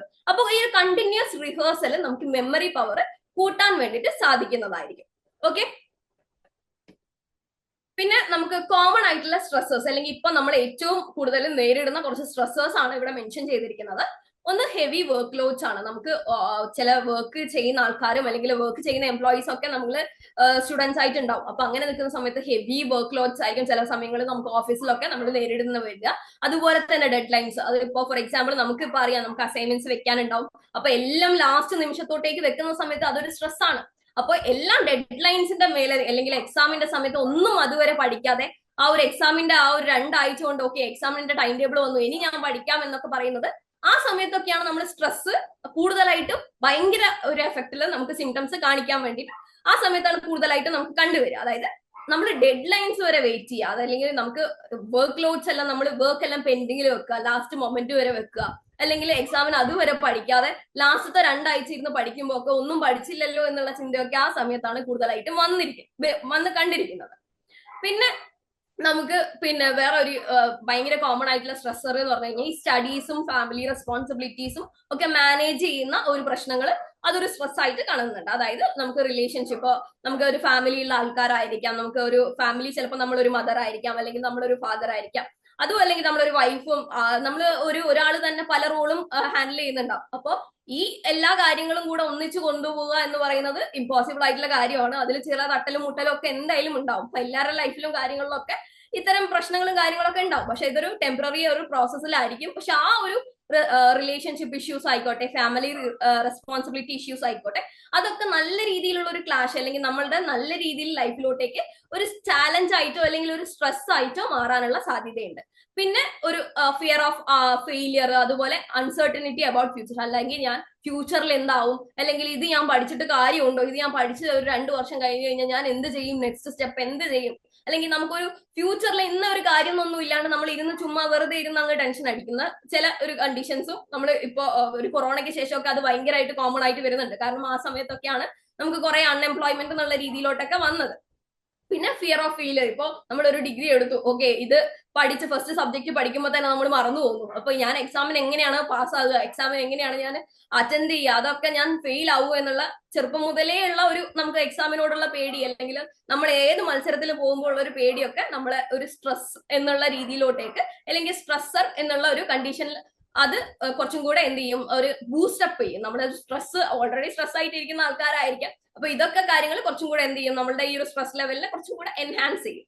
പിന്നെ എന്ന് പറയുന്നത് എന്ന് പറഞ്ഞു കഴിഞ്ഞാൽ social or peer expectations, digital distractions ആണ്. അതായത് ഒന്ന് നമ്മുടെ മൊബൈൽ യൂസേജ്, ഇന്റർനെറ്റ് യൂസേജ്, അതൊക്കെ ഭയങ്കര ഇപ്പോ നമുക്ക് അൺകൺട്രോളബിൾ ആണ്. നമ്മളുടെ എല്ലാവരെയും ഒരു ലൈഫ് സൈക്കിളിൽ മൊബൈലൊക്കെ വഹിക്കുന്നത്. നമ്മൾ മൊബൈൽ എടുത്ത് ഇൻസ്റ്റാഗ്രാമിലോ അല്ലെങ്കിൽ യൂട്യൂബിലോ നമ്മളൊന്ന് സ്ക്രോൾ ചെയ്ത് കഴിഞ്ഞാൽ നമ്മൾ അറിയില്ല, സമയം പോകുന്നത് അറിയില്ല, നമ്മുടെ ചുറ്റുപാടിൽ എന്താ നടക്കുന്നതെന്ന് അറിയില്ല. അപ്പൊ അങ്ങനെ നിൽക്കുന്ന സമയത്ത് അതും ഒരു സ്ട്രെസ്സറാണ്. നമ്മൾ കൂടുതൽ ടൈമിൽ അവിടെ സ്പെൻഡ് ചെയ്യുമ്പോൾ നമ്മളുടെ റിയൽ ലൈഫ് പ്രോബ്ലംസ് അല്ലെങ്കിൽ റിയൽ ലൈഫിലോട്ടേക്ക് നമ്മൾ വരുന്നില്ല. നമ്മളൊരു വെർച്വൽ റിയാലിറ്റിയിലോട്ടേക്ക് നമ്മൾ കുറച്ചും കൂടെ നമ്മൾ റിയാലിറ്റീനെ എസ്കേപ്പ് ചെയ്തിട്ട് നമ്മൾ കുറച്ചും കൂടെ അതെന്ത് ചെയ്യും, നമ്മളെ കുറച്ചും കൂടെ ഓക്കെ ഹാപ്പിനെസ് കിട്ടും. നമ്മൾ 5-6 റീല് കാണുമ്പോൾ ഓക്കെ ഇത് കുറച്ചുകൂടെ രസമുണ്ടല്ലോ എന്ന് പറഞ്ഞ് നമ്മൾ സ്ക്രോൾ ചെയ്യും. നമ്മൾ സ്ക്രോൾ ചെയ്തിരുന്ന സമയത്ത് മണിക്കൂറുകളാണ് പോവുക. അപ്പൊ നമുക്ക് ബാക്കിയുള്ള കാര്യങ്ങളിൽ സമയം കിട്ടില്ല. പിന്നെ ഉള്ള ഒരു കാര്യമാണ് സോഷ്യൽ ഓർ പിയർ എക്സ്പെക്ടേഷൻസ്. അതായത് നമ്മളിപ്പോ ഒരു കാര്യങ്ങളിലോട്ടേക്ക് നമ്മളിപ്പോ പിന്നെ ഒരു എക്സാം അറ്റൻഡ് ചെയ്യുവാണ്, അല്ലെങ്കിൽ നമ്മൾ ഒരു എക്സാം പോകുമ്പോൾ എന്തായാലും പാസ്സാവില്ലേ, നമ്മൾ എന്തായാലും പാസ്സാവില്ലേ, ഫസ്റ്റ് റാങ്ക് കിട്ടില്ലേ, നമ്മൾ പഠിച്ചുകൊണ്ടിരിക്കുന്നതായിരിക്കും. അപ്പൊ പഠിക്കുമല്ലോ, നീ പാസ്സാവുമല്ലോ എന്നുള്ള രീതിയിലുള്ള ആ ഒരു നമ്മളുടെ മേൽ അടിച്ചേൽപ്പിക്കുന്ന കുറച്ച് പ്രഷർ ഉണ്ട്. അതും നമ്മളെ സ്ട്രെസ്സിലേക്ക് നയിക്കാനുള്ള ഒരു ഫാക്ടറാണ്. പിന്നെ നമുക്ക് ഇവിടെ ഇപ്പൊ പറഞ്ഞതുപോലെ ഇവിടെ നമ്മൾ കുറെ സ്ട്രെസ് ലെവൽസും കാര്യങ്ങളും ഒക്കെ ഡിസ്കസ് ചെയ്തു. അപ്പൊ ഈ സ്ട്രെസ്സുകളെയും കാര്യങ്ങളൊക്കെ പറയാനുള്ള കുറച്ച് ടെക്നിക്സുകളും കാര്യങ്ങളും ഞാൻ ലേശം കുറച്ച് പറഞ്ഞിട്ടുണ്ട്. അപ്പൊ ഇനി കുറച്ചും കൂടെ കൂടുതലായിട്ടും ഇപ്പൊ നമുക്ക് അൺകൺട്രോളബിൾ സ്ട്രെസ് ആണ്, നമുക്ക് ഒരു കാര്യത്തിൽ നമുക്ക് നിൽക്കുന്നില്ല, നമുക്ക് എത്ര കാര്യങ്ങളും നമ്മൾ സ്വന്തമായിട്ട് ചെയ്തു നോക്കി, അല്ലെങ്കിൽ നമ്മളെ ഇപ്പൊ ഞാൻ മെൻഷൻ ചെയ്ത കാര്യങ്ങളൊക്കെ ചെയ്തിട്ടും നമ്മളെ സ്ട്രെസ് കയ്യിൽ ഒതുങ്ങുന്നില്ല, നമ്മളെ ഒരു സപ്പോർട്ടിന്റെ ആവശ്യമുണ്ട് എന്ന് നമുക്ക് തോന്നുവാണെങ്കിൽ നമ്മൾ ഇവിടെ ചെയ്യുന്ന അല്ലെങ്കിൽ നമ്മൾ ഇവിടെ കൊടുക്കുന്ന ഒരു സപ്പോർട്ടാണ് ഹാപ്പിനെസ് അംബാസഡർ എന്നുള്ള ഒരു കാര്യം. അതായത് ഇവിടെ ഒരു മെന്റൽ ഹെൽത്ത് എക്സ്പെർട്ട്, ഒരു കൗൺസിലർ നിങ്ങളെ ഡെഡിക്കേറ്റഡ് ആയിട്ട് നിങ്ങളെ ഒരു ഹാപ്പിനെസ് അല്ലെങ്കിൽ നിങ്ങളൊരു അൾട്ടിമേറ്റ്ലി നിങ്ങൾക്ക് ഒരു സപ്പോർട്ട് എന്നാൽ നിങ്ങളുടെ പേഴ്സണൽ ഗ്രോത്ത് ആയിക്കോട്ടെ, നിങ്ങളുടെ അക്കാഡമിക് ഗ്രോത്ത് ആയിക്കോട്ടെ, അത് എൻഹാൻസ് ചെയ്യാൻ പറ്റുന്ന അല്ലെങ്കിൽ നിങ്ങൾ എന്താണ് ചെയ്യേണ്ടത്, നെക്സ്റ്റ് സ്റ്റെപ്പ് എന്താണ് നമ്മൾ എടുക്കേണ്ടത് എന്നൊക്കെ നിങ്ങൾക്ക് ജസ്റ്റ് ഒരു കാര്യങ്ങളൊക്കെ നിങ്ങൾക്ക് സപ്പോർട്ട് ചെയ്യുന്ന ഒരാളാണ് ഇവിടെയുള്ള ഹാപ്പിനെസ് അംബാസഡർ. കുറച്ചും കൂടെ സ്ട്രെസ് മാനേജ്മെന്റും ഇമോഷണൽ വെൽബീയിങ്ങിലും കുറച്ചുകൂടെ ഊന്നൽ കൊടുത്തിട്ട് നിങ്ങളെ ഗൈഡ് ചെയ്യുക എന്നുള്ള ഒരു റോളാണ് ഇവിടെ ഹാപ്പിനെസ് അംബാസഡർ എന്നുള്ള ആ ഒരു റോൾ കൊണ്ട് ഉദ്ദേശിക്കുന്നത്. പിന്നെ ഇവിടെയുള്ള ഹാപ്പിനെസ് അംബാസഡർ എന്ന് പറയുന്ന സമയത്ത് നമ്മൾ ഇപ്പോ നമുക്ക് ഒരുപാട് പേഴ്സണൽ കാര്യങ്ങളായിരിക്കാം, നമ്മുടെ ഇഷ്യൂസ് അല്ലെങ്കിൽ നമ്മുടെ റിലേഷൻഷിപ്സ് ആയിരിക്കാം, അല്ലെങ്കിൽ നമ്മുടെ ജോബ് റിലേറ്റഡ് കാര്യങ്ങളായിരിക്കും. അപ്പൊ നമുക്ക് എല്ലാവരോടത്തും എല്ലാ കാര്യങ്ങളും പറഞ്ഞ് 2-3 ആൾക്കാരൊക്കെ എടുക്കുന്ന സമയത്ത് നമുക്കത് പറയാൻ പറ്റില്ല. അപ്പൊ 1-to-1 സെഷൻസ് ആണ് നമ്മൾ ഇവിടെ പ്രൊവൈഡ് ചെയ്യുന്നത്. അതായത് നിങ്ങൾ ഇപ്പൊ ഹാപ്പിനെസ് സെഷൻ ബുക്ക് ചെയ്യുവാണെങ്കിൽ ഞാനും നിങ്ങളും ഉള്ള ഒരു സെഷൻസ് ആയിരിക്കും ഉണ്ടാവുക. അതുപോലെ തന്നെ നിങ്ങൾക്ക് ഒരു മന്ത് എൻഡിൽ നമ്മളൊരു ഗ്രൂപ്പ് വർക്ക്ഷോപ്സ്, നമ്മൾ ഏതെങ്കിലും ഒരു ടോപ്പിക്സും കാര്യങ്ങളൊക്കെ ഡിസ്കസ് ചെയ്യാൻ വേണ്ടിയിട്ട് നമ്മൾ ഒരു മന്ത് എൻഡിൽ നമ്മൾ എല്ലാ മാസവും ഒരു എൻഡിലാവുന്ന സമയത്ത് നമ്മൾ സൈക്കോളജി റിലേറ്റഡ് ആയിട്ടുള്ള ഏതെങ്കിലും ഒരു ടോപ്പിക് ഒക്കെ സെലക്ട് ചെയ്തിട്ട് നമ്മൾ കാര്യങ്ങളൊക്കെ ഷെയർ ചെയ്യുന്നുണ്ടാവും. അപ്പൊ ഗ്രൂപ്പ് വർക്ക്ഷോപ്സുകളും റിസോഴ്സ് ഷെയറിംഗ് ഒക്കെ നമുക്ക് ആ ഒരു സെഷനിലാണ് ഉണ്ടാവുക. ഹാപ്പിനെസ് സെഷൻ എന്ന് പറയുമ്പോൾ അത് 1-to-1 സെഷൻ ആണ്. അത് ഭയങ്കര കോൺഫിഡൻഷ്യൽ ആയിരിക്കും. നിങ്ങൾ ജോയിൻ ചെയ്യുന്ന സമയത്ത് അവിടെ ഞാൻ മാത്രമേ ഉണ്ടാവുള്ളൂ. ആൻഡ് ഓൾസോ നിങ്ങൾ പറയുന്ന കാര്യങ്ങൾ നമ്മൾ ഭയങ്കര കോൺഫിഡൻഷ്യൽ, അതുപോലെ തന്നെ പ്രൈവസി ഭയങ്കര രീതിയിൽ നമ്മൾ കൗൺസിലിംഗ് ചെയ്യുന്ന സമയത്ത് പ്രൈവസി ഭയങ്കര രീതിയിൽ എൻഷുർ ചെയ്യേണ്ട ഒരു കാര്യമാണ്. അതുപോലെ തന്നെ നമ്മൾ ഭയങ്കര കോൺഫിഡൻഷ്യൽ ആയിട്ടാണ് ഇവിടെ കാര്യങ്ങളൊക്കെ വെക്കുക. അപ്പൊ നിങ്ങൾ വന്ന് ജോയിൻ ചെയ്യുന്ന സമയത്ത് നിങ്ങളെ മെന്റേഴ്സോ അല്ലെങ്കിൽ ഇവിടെയുള്ള വേറെ ആരോ അറിയില്ല നമ്മൾ ആരാണ് ബുക്ക് ചെയ്യുന്നത്, അല്ലെങ്കിൽ അവിടെ ബുക്കിംഗ് ചെയ്തിട്ട് നമ്മൾ എന്തൊക്കെ ഇഷ്യൂസ് ആണ് അവിടെ സംസാരിക്കുന്നത് എന്ന് ഞാനും അതുപോലെ തന്നെ ബുക്ക് ചെയ്യുന്ന നിങ്ങളും മാത്രമേ അറിയുള്ളൂ. ഓക്കെ, പിന്നെ എങ്ങനെയാണ് നമ്മൾ ഹാപ്പിനെസ് അംബാസഡർ അല്ലെങ്കിൽ ഹാപ്പിനെസ് സെഷൻ എങ്ങനെയാണ് ബുക്ക് ചെയ്യാന്നുള്ളത് നിങ്ങളെ മെന്റേഴ്സ് ത്രൂ നിങ്ങൾക്ക് ഒരു ഹാപ്പിനെസ് അംബാസഡറിന്റെ ഒരു ലിങ്ക് നിങ്ങൾക്ക് കിട്ടും. അപ്പോൾ നിങ്ങൾക്ക് അങ്ങനെ ഒരു ലിങ്കിൽ കയറി കഴിഞ്ഞു കഴിഞ്ഞാൽ നിങ്ങൾക്ക് ആ ഒരു സെഷനിലോട്ടേക്ക് ബുക്ക് ചെയ്യാനുള്ള ഒരു ഓപ്പർച്യൂണിറ്റി ഉണ്ടാവും. ഇങ്ങനെയാണ് നമുക്ക് ആ ഒരു ലിങ്കിലോട്ടേക്ക് പോയി കഴിഞ്ഞാൽ നമുക്ക് ഉണ്ടാവുക. ഈസി ആയിട്ട് നമുക്ക് ബുക്ക് ചെയ്യാം. നമുക്ക് പിന്നെ സ്കെഡ്യൂൾഡ് ഡേറ്റിലോട്ടേക്ക് നിങ്ങൾക്ക് ബുക്ക് ചെയ്യാവുന്നതായിരിക്കും. ഓൺലൈൻ ആയിട്ട് നിങ്ങൾക്ക് പിന്നെ എങ്ങനെയാണ് പിന്നെ നിങ്ങൾ ബുക്ക് ചെയ്തതിന് ശേഷം നിങ്ങൾക്ക് വാട്സപ്പ് ത്രൂ തന്നെ നിങ്ങൾക്ക് അതിന്റെ ലിങ്കും കാര്യങ്ങളും നിങ്ങൾക്ക് ഡയറക്ട്ലി തന്നെ വരും. ആ ഒരു ഡേ നിങ്ങൾക്ക് കറക്റ്റ് ആയിട്ട് സെഷനിലോട്ടേക്ക് നിങ്ങൾക്ക് കയറി നമുക്ക് ആ ഒരു സെഷൻ കണ്ടിന്യൂ ചെയ്യാൻ പറ്റുന്നതായിരിക്കും. 30 മിനിറ്റ്സിന്റെ സെഷൻ ആയിരിക്കും. അപ്പോൾ 30 മിനിറ്റ്സിൽ നമുക്ക് ഡിസ്കസ് ചെയ്യാൻ പറ്റുന്ന കാര്യങ്ങൾ മാക്സിമം നോക്കുക. ഇൻ കേസ് പറ്റിയിട്ടില്ലെങ്കിൽ നമുക്ക് ഫോളോ അപ്പ് സെഷൻസ് ഒക്കെ ആയിട്ട് നമുക്ക് മുന്നോട്ട് പോവാം. അപ്പൊ ചില കേസിൽ നമുക്ക് 1-2 സെഷൻസിലും കൊണ്ട് നമുക്ക് എൻഡ് ചെയ്യാൻ വേണ്ടിയിട്ട് പറ്റും. പക്ഷെ ചില ആൾക്കാരുടെ കേസിൽ നോക്കുവാണെങ്കിൽ നമ്മുടെ ആ ഒരു കേസിന്റെ സിവിയറിറ്റി അനുസരിച്ചിട്ട് നമുക്കൊരു ഫോളോ അപ്പ് സെഷൻസിലൊക്കെ നമ്മൾ കൺക്ലൂഡ് ചെയ്യാം, അല്ലെങ്കിൽ നമുക്ക് അടുത്ത സെഷനിൽ കാണാം എന്നുള്ള രീതിയിലൊക്കെ നമുക്ക് പറയാം. പക്ഷെ ചില കണ്ടീഷൻസിൽ നമുക്ക് സെഷൻസിൽ ഇപ്പൊ നമുക്ക് അറിയാം നമ്മൾ ഓൺലൈൻ വഴിയാണ് കൺസൾട്ടേഷൻസ് നടക്കുന്നത്. ഓൺലൈൻ വഴിയാവുമ്പോൾ നമുക്ക് അതിൻ്റെതായ പരിമിതികൾ ഉണ്ടാവും. കാരണം കൺസൾട്ടേഷൻ ഓൺലൈൻ ആവുമ്പോൾ നമുക്കൊരു ഡയറക്റ്റ് ഇന്ററാക്ഷൻസ് കുറവായിരിക്കും. സിവിയർ കേസസ് ഒക്കെ വരുന്ന സമയത്ത് നമുക്ക് കുറച്ചും കൂടെ ഒരു റെഫറൻസ് ലെവലിലോട്ടേക്ക് പോകേണ്ടതായിട്ട് വരും. കാരണം ഇഷ്യൂസ് ഒക്കെ ഭയങ്കര സിവിയർ ആണ്, നമുക്ക് കയ്യിൽ ഒതുക്കാൻ പറ്റില്ല, ഓൺലൈൻ വഴി കണ്ടക്ട് ചെയ്യാൻ പറ്റാത്ത ചില കേസസ് വരും. അപ്പൊ അങ്ങനെ എത്തുന്ന സമയത്ത് മാത്രമാണ് നമ്മളത് കുറച്ചും കൂടെ പുറത്തോട്ടേക്ക് റെഫർ ചെയ്യാനുള്ള ഒരു ഓപ്ഷൻസ് നമ്മൾ കൊടുക്കുക. ഓക്കെ, പിന്നെ നമ്മൾ നേരത്തെ പറഞ്ഞു നമ്മളുടെ ഈ ഒരു ടോപ്പിക്ക് തന്നെ മൈൻഡ്ഫുൾനെസ്സിനെ ബേസ് ചെയ്തിട്ടാണ് പറഞ്ഞിരിക്കുന്നത്. മൈൻഡ്ഫുൾനെസ് എന്ന് പറഞ്ഞു കഴിഞ്ഞാൽ എന്താണ് മൈൻഡ്ഫുൾനെസ്? അതായത് നമ്മൾ പ്രസന്റിൽ ജീവിക്കുക. അതായത് നമ്മളുടെ പ്രസന്റ് ഇസ് വാട്ട് മാറ്റേഴ്സ് എന്നുള്ളതാണ് ഇവിടെ കൊടുക്കുന്നത്. കാരണം നമ്മൾ പ്രസന്റിൽ നിൽക്കുമ്പോൾ, നമുക്ക് പ്രസന്റിൽ ഇരിക്കുമ്പോൾ നമ്മൾ പാസ്റ്റിൽ നടന്ന കാര്യങ്ങൾ ഓർക്കാം, അല്ലെങ്കിൽ നമ്മൾ ഇന്നലെ നമ്മൾ ആരോടത്തേലും തല്ലുപിടിച്ചു, നമ്മൾ എന്തെങ്കിലും പറയാൻ പാടില്ലാത്ത എന്തെങ്കിലും കാര്യങ്ങൾ നമ്മൾ പറഞ്ഞു. അപ്പോൾ നമ്മൾ അതിങ്ങനെ ഭയങ്കര അലട്ടുന്നുണ്ടാവും. എന്തിനായിരുന്നു ഞാൻ അങ്ങനെ പറഞ്ഞത്, അല്ലെങ്കിൽ ഞാൻ അങ്ങനെ പറയണ്ടായിരുന്നു എന്നുള്ള ഒരു ചിന്തയൊക്കെ വരും. അതും അല്ലെങ്കിൽ നമുക്ക് നാളെ ഒരു എക്സാം ഉണ്ട്, അപ്പൊ നാളെ എക്സാമിൽ അല്ലെങ്കിൽ ഒരു ഇന്റർവ്യൂ ഉണ്ട്, നമ്മൾ അതിന് പ്രിപ്പയർ ചെയ്തിട്ടില്ല, അല്ലെങ്കിൽ പ്രിപ്പയർ ചെയ്തു, അല്ലെങ്കിൽ നാളെ അത്, അല്ലെങ്കിൽ ഒരാഴ്ച കഴിഞ്ഞിട്ടാണ് അത്.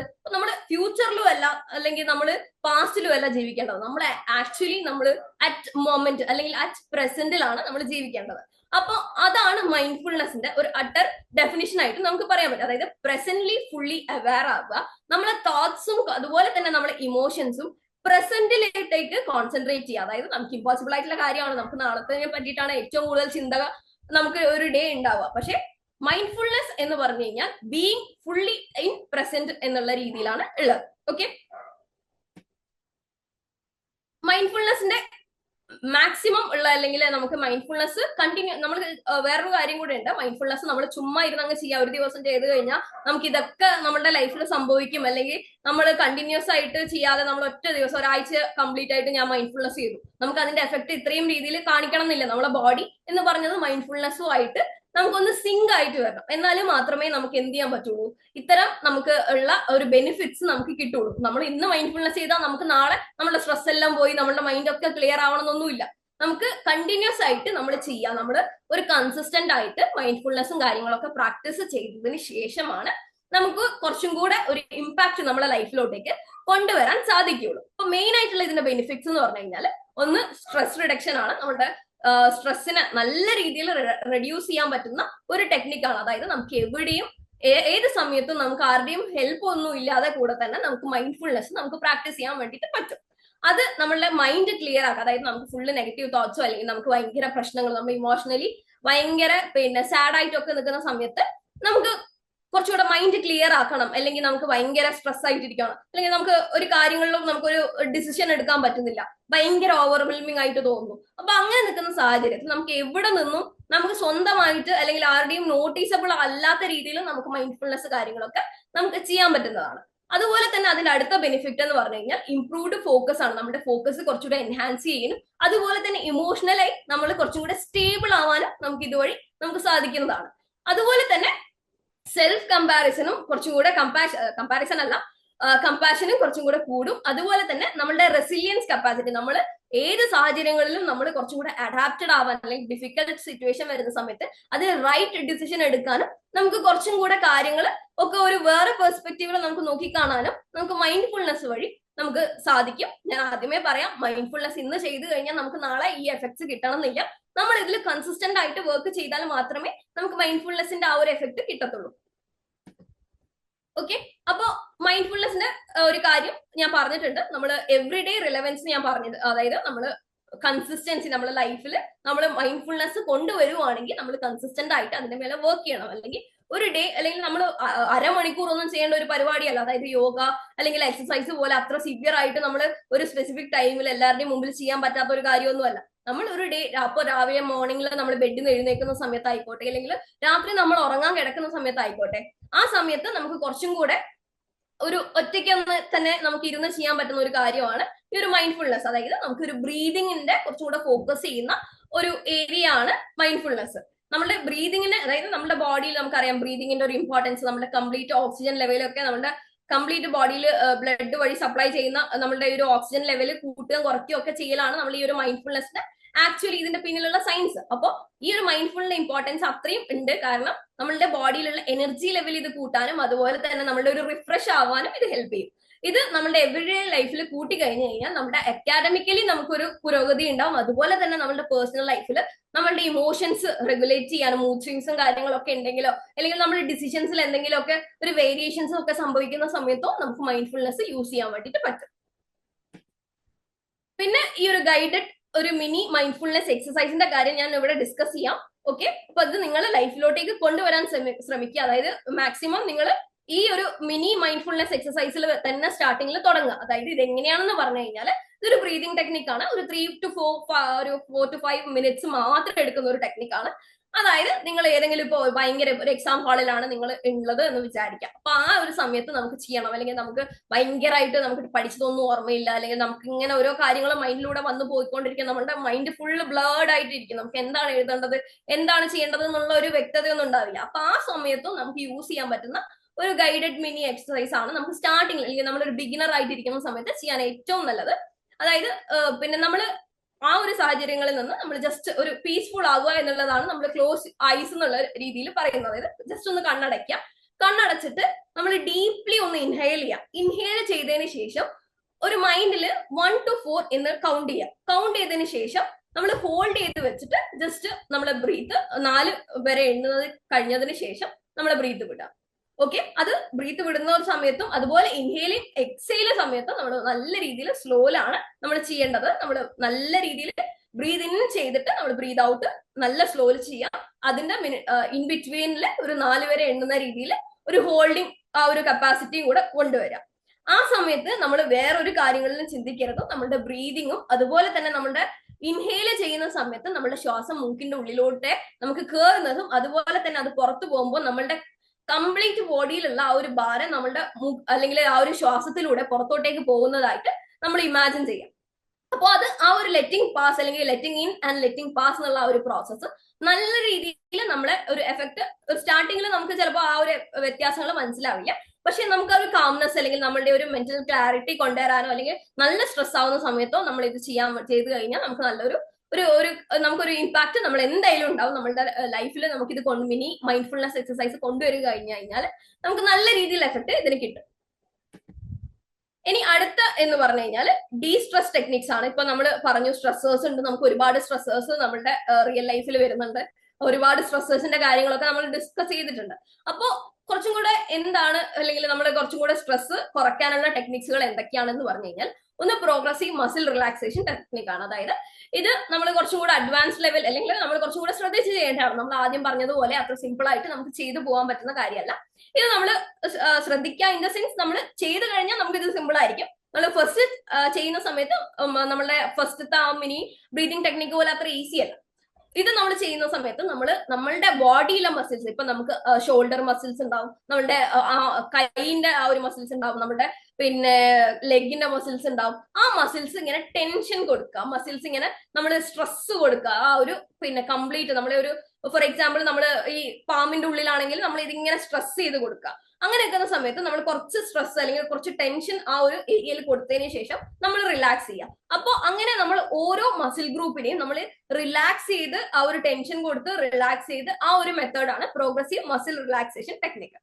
പിന്നെ ഉള്ളത് ഗ്രൗണ്ടിങ്, 5 4 3 2 1 എന്നുള്ള ഒരു ഗ്രൗണ്ടിങ് ടെക്നിക്കാണ്. അത് എക്നോളജി ചെയ്യാതെ നമ്മൾ 5 തിങ്സ് നമ്മൾ കാണുന്നത്, പിന്നെ 4 തിങ്സ് നിങ്ങൾ ഫീൽ ചെയ്യുന്നത്, 3 തിങ്സ് നിങ്ങൾ പിന്നെ അറിയുന്നത്, അങ്ങനെ നമ്മുടെ 5 സെൻസ് ഓർഗൻസിനെ ബേസ് ചെയ്തിട്ടുള്ള ഒരു ടെക്നിക്കാണ് ഗ്രൗണ്ടിങ് ടെക്നിക്ക് എന്ന് പറഞ്ഞു കഴിഞ്ഞാൽ. മൈൻഡ്ഫുൾനെസ് ബ്രേക്ക് എന്ന് പറഞ്ഞു കഴിഞ്ഞാൽ നമുക്ക് ഇതും നേരത്തെ പറഞ്ഞതുപോലെ ഏറ്റവും സിമ്പിൾ ആയിട്ടുള്ള ഒരു ഡീസ്ട്രെസ് ആയിട്ടുള്ള ഒരു ടെക്നിക്കാണ്. നമ്മൾ ഭയങ്കര ഓവർവെൽമിംഗ് ആണ്, അല്ലെങ്കിൽ നമുക്ക് പഠിച്ചിട്ടൊന്നും മനസ്സിലാവുന്നില്ല, നമ്മൾ പുസ്തകത്തിന്റെ മുമ്പിലാണ് അല്ലെങ്കിൽ നമ്മൾ വീഡിയോന്റെ മുമ്പിലാണ് ഉള്ളത്, നമുക്ക് പെട്ടെന്ന് എവിടെയും കോൺസെൻട്രേഷൻ കിട്ടുന്നില്ല, നമ്മൾ ആകെ ഭയങ്കര ഡിസ്റ്റർബ്ഡ് ആണ്. അങ്ങനെ നിൽക്കുന്ന സമയത്ത് നമ്മളൊരു മെന്റൽ ബ്രേക്ക് അല്ലെങ്കിൽ മൈൻഡ്ഫുൾനെസ് ബ്രേക്ക് എടുക്കുക. അതായത് നമ്മൾ മെന്റലി ജസ്റ്റ് ഒന്ന് റീസെറ്റ് ചെയ്യുക. അപ്പൊ ജസ്റ്റ് റീസെറ്റ് എന്ന് ഉദ്ദേശിക്കുന്നത് നമ്മൾ അവിടെ നിന്ന് ഒന്ന് എഴുന്നേറ്റ് നിന്ന് നടക്കുക. നടക്കുന്ന സമയത്ത് വേറെ കാര്യങ്ങളൊക്കെ മാക്സിമം മറക്കാൻ വേണ്ടി നോക്കുക. പക്ഷെ നമുക്ക് അറിയാം നമ്മൾ അത്രയും ഒരു സിറ്റുവേഷനിൽ നമുക്ക് തോട്ട്സ് വരും. അപ്പൊ അങ്ങനെ നിൽക്കുന്ന സമയത്ത് ഏതെങ്കിലും ഒരു സൈറ്റിൽ, ഒരു കാമായിട്ടുള്ള ഒരു സ്ഥലത്ത് പോവുക. എന്നിട്ട് നേരത്തെ പറഞ്ഞതുപോലെ ഒരു ബ്രീത് വിത്തൗട്ട് എനി ഗൈഡഡ്, അതായത് 1 to 4 വരെ എണ്ണാതെ നമ്മൾ ജസ്റ്റ് ഒന്ന് breath in and breath out, breath in and breath out എന്നുള്ളൊരു ടെക്നിക്കോ, അതല്ലെങ്കിൽ നമ്മൾ ജസ്റ്റ് ഒന്ന് ഒരു ബ്രേക്ക് എടുക്കുക, അല്ലെങ്കിൽ നമ്മൾ ഒന്ന് ജസ്റ്റ് ഒരു പാട്ട് കേൾക്കുക, അതല്ലെങ്കിൽ നമ്മൾ എന്തെങ്കിലും നമുക്ക് ഇഷ്ടമുള്ള ഒരു കാര്യം ചെയ്യുക എന്നുള്ളതൊക്കെയാണ് ഈ ഒരു മൈൻഡ്ഫുൾനെസ് ബ്രേക്ക്. കൂടുതലും ഇത് ബ്രെത്തിനെ ഫോക്കസ് ചെയ്തിട്ടാണ് ഈ മൈൻഡ്ഫുൾനെസ് ബ്രേക്ക് ഉണ്ടാവുക. അപ്പൊ അതിന്റെ ഇടയിൽ നമുക്ക് ഏറ്റവും ഇഷ്ടപ്പെട്ട എന്തെങ്കിലും കാര്യങ്ങൾ കൂടെ ചെയ്തു കഴിഞ്ഞാൽ അതൊരു കോമ്പിനേഷനിലൂടെ കുറച്ചും കൂടെ എഫക്ട് കൂട്ടാൻ വേണ്ടി നമുക്ക് സാധിക്കും.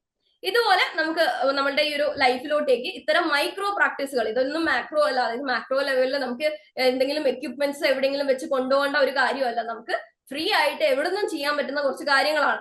അപ്പൊ ആ കാര്യങ്ങളൊക്കെ നമ്മൾ റിയൽ ലൈഫിലോട്ടേക്ക് കൊണ്ടുവരാൻ ശ്രമിച്ചു കഴിഞ്ഞാൽ ഒരു പരിധി വരെ നമുക്ക് സ്ട്രെസ് ലെവൽസിനൊക്കെ നമ്മുടെ കയ്യിൽ ഒതുക്കാൻ വേണ്ടിയിട്ട് നമുക്ക് സാധിക്കുന്നതായിരിക്കും. പിന്നെ ഉള്ളത് നമ്മൾ ഏറ്റവും പിന്നെ ഫേസ് ചെയ്യുന്ന, അല്ലെങ്കിൽ നമ്മൾ സ്ട്രെസ് ഏറ്റവും കൂടുതൽ വരുന്ന, അല്ലെങ്കിൽ നമുക്ക് ഒന്നിനും പറ്റുന്നില്ല, അല്ലെങ്കിൽ നമുക്ക് ഒന്നും മാനേജ് ചെയ്യാൻ പറ്റുന്നില്ല എന്ന് പറയുന്ന വേറൊരു കാര്യമാണ് നമ്മുടെ ടൈം മാനേജ്മെന്റ്. നമ്മൾ എത്ര ശ്രമിച്ചു കഴിഞ്ഞാലും നമുക്കൊരു ഡിസിപ്ലിൻ ഇല്ലെങ്കിൽ നമുക്ക് ടൈം മാനേജ് ചെയ്യാം, അല്ലെങ്കിൽ നമുക്ക് ഒന്നിനും സമയം ഉണ്ടാവില്ല. നമുക്ക് 24 മണിക്കൂർ ഉണ്ടാവും, പക്ഷെ നമുക്ക് മാത്രം 24 മണിക്കൂർ ഉള്ളതായിട്ടൊന്നും തോന്നില്ല. നമുക്ക് ഉറങ്ങാൻ സമയം ഉണ്ടാവില്ല, ഭക്ഷണം കഴിക്കാൻ സമയം ഉണ്ടാവില്ല, നമുക്ക് ഒന്നിനും സമയം ഇല്ലാത്തതുപോലെയൊക്കെ തോന്നുന്നുണ്ടാവും. അപ്പൊ അതിന് നമുക്ക് ചെയ്യേണ്ട ഒരു കാര്യം എന്ന് പറഞ്ഞു, അല്ലെങ്കിൽ നമുക്ക് ഒരു കാര്യം എന്ന് പറഞ്ഞത് ഞാൻ നേരത്തെ പറഞ്ഞതുപോലെ ഒരു സ്വന്തമായിട്ട് ഒരു ടൈം ടേബിൾ അല്ലെങ്കിൽ ഒരു റുട്ടീൻ ചെക്ക് നമ്മൾ എന്തായാലും കീപ്പ് ചെയ്ത് വെക്കുക. അത് എന്തൊക്കെയാന്ന് പറഞ്ഞു കഴിഞ്ഞാൽ മെയിൻലി നമുക്ക് നെക്സ്റ്റ് വീക്ക് ആകുമ്പോഴത്തേക്ക് നമുക്ക് റിവിഷൻ ക്ലാസ് വരുന്നുണ്ട്, അല്ലെങ്കിൽ നമുക്ക് അസൈൻമെന്റ് സബ്മിറ്റ് ചെയ്യണം. അസൈൻമെന്റ് സബ്മിറ്റ് ചെയ്യേണ്ട ഡേറ്റ് ഇപ്പോൾ Jan 25 ബാച്ചിന് ഒക്ടോബറിലൊക്കെ ആയിരിക്കാം. പക്ഷെ ഇന്ന് ഒരു സബ്ജക്റ്റിന്റെ ഒരു അസൈൻമെന്റ് ഞാനിപ്പോ ഫെബ്രുവരി 30 അല്ലെങ്കിൽ ഫെബ്രുവരി 28 ഉള്ളിൽ നമ്മൾ എന്ത് ചെയ്യുന്നുണ്ടാവും, നമ്മൾ ചെയ്ത് തീർക്കുന്നുണ്ടാവും എന്നുള്ള രീതിയിൽ ഒരു ഡു ലിസ്റ്റ് നമ്മൾ കീപ്പ് ചെയ്ത് വെക്കുക. അല്ലെങ്കിൽ ഒരു കലണ്ടർ നമ്മൾ സ്വന്തമായിട്ട് പ്രിപ്പയർ ചെയ്ത് 25-ാം തീയതിന്റെ ഉള്ളിൽ ഞാൻ ഇന്നത് കംപ്ലീറ്റ് ആവും, 25-ാം തീയതിന്റെ ഉള്ളിൽ ഞാൻ 1ാമത്തെ ബ്ലോക്ക് തീർക്കും. അങ്ങനെ രീതിയിൽ നമ്മളൊരു ടൈം ടേബിൾ സ്വന്തമായിട്ട് നമ്മൾ ചെക്ക് ചെയ്ത് വെക്കുക. അതുപോലെ നമുക്ക് ഇപ്പോൾ ഓൺലൈൻ നമുക്ക് കുറച്ചും കൂടെ, അല്ലെങ്കിൽ നമുക്ക് യൂസ്ഫുൾ ആക്കേണ്ട കുറച്ച് കാര്യങ്ങളുണ്ട്. ഇപ്പോൾ മൊബൈൽ ആയിക്കോട്ടെ, ഇന്റർനെറ്റ് ആയിക്കോട്ടെ, നമുക്ക് ഒരുപാട് ആപ്സുകൾ അവൈലബിൾ ആയിരിക്കും. അതായത് നമ്മളുടെ ഈ ഒരു കംപ്ലീറ്റ് ആയിട്ട് ഒരു ഡേ നമ്മൾ ചെക്ക് ചെയ്യുന്ന സമയത്ത് നമുക്ക് ഒരുപാട് പ്ലേ സ്റ്റോറിലൊക്കെ നമുക്ക് ഒരുപാട് ആപ്പുകൾ അവൈലബിൾ ആയിരിക്കും. നമ്മൾ എന്തൊക്കെയാണ് ഒരു ദിവസം ചെയ്യേണ്ടത് എന്നുള്ള കാര്യങ്ങൾ നമുക്ക് സെറ്റ് ചെയ്ത് വെക്കാം. അപ്പൊ അത് നമ്മൾ ചെയ്യുന്നതിനനുസരിച്ചിട്ട് നമ്മളുടെ ഈ ഒരു ആപ്പ് നമുക്ക് കറക്റ്റ് ആയിട്ട് അതിന്റെ ഒരു ചെക്ക് ഇൻ ചെയ്തിട്ട് നമുക്ക് കറക്റ്റ് ടിക്ക് ഒക്കെ ഇട്ടിട്ട് നമ്മളുടെ ആ ഒരു കറക്റ്റ് ഒരു സൈക്കിളിൽ നമുക്ക് പോകാൻ വേണ്ടിയിട്ട് സാധിക്കും. പിന്നെ നമ്മൾ ചെയ്യേണ്ട ഒരു കാര്യം എന്ന് പറഞ്ഞാൽ ടൈം മാനേജ് ചെയ്യുന്ന സമയത്ത് ഞാൻ ഇതുവരെ ഒരു സബ്ജക്ട് പഠിച്ചിട്ടില്ല, പക്ഷെ അടുത്ത ആഴ്ച കൊണ്ട് ഞാൻ ഒരു സബ്ജക്റ്റിന്റെ കംപ്ലീറ്റ് ലെസൺസും പഠിച്ചു തീർക്കും. അത് റിയലിസ്റ്റിക് ആയിട്ടുള്ള ഗോൾ ആണോ എന്നുള്ള കാര്യം ചെക്ക് ചെയ്യുക. കാരണം നമ്മളുടെ ടൈം എന്ന് പറഞ്ഞു കഴിഞ്ഞാൽ നമ്മൾ വർക്ക് ചെയ്യുന്ന ഒരാളാണെങ്കിൽ നമുക്ക് ഒരു ലിമിറ്റഡ് ടൈം മാത്രമേ കിട്ടുള്ളൂ. അപ്പോൾ നമ്മൾ സെറ്റ് ചെയ്യുന്ന സമയത്ത് നമ്മളൊരു റിയലിസ്റ്റിക് ആയിട്ടുള്ള ഒരു ടൈം സെറ്റ് ചെയ്യുക. അതുപോലെ തന്നെ നമ്മൾ കറക്റ്റ് ആയിട്ട് അത് ഫോളോ ചെയ്യുന്നുണ്ട്, അല്ലെങ്കിൽ നമുക്ക് ഫോളോ ചെയ്ത് പോവാൻ പറ്റുന്ന കാര്യങ്ങൾ നമ്മൾ സെറ്റ് ചെയ്ത് വെക്കുക.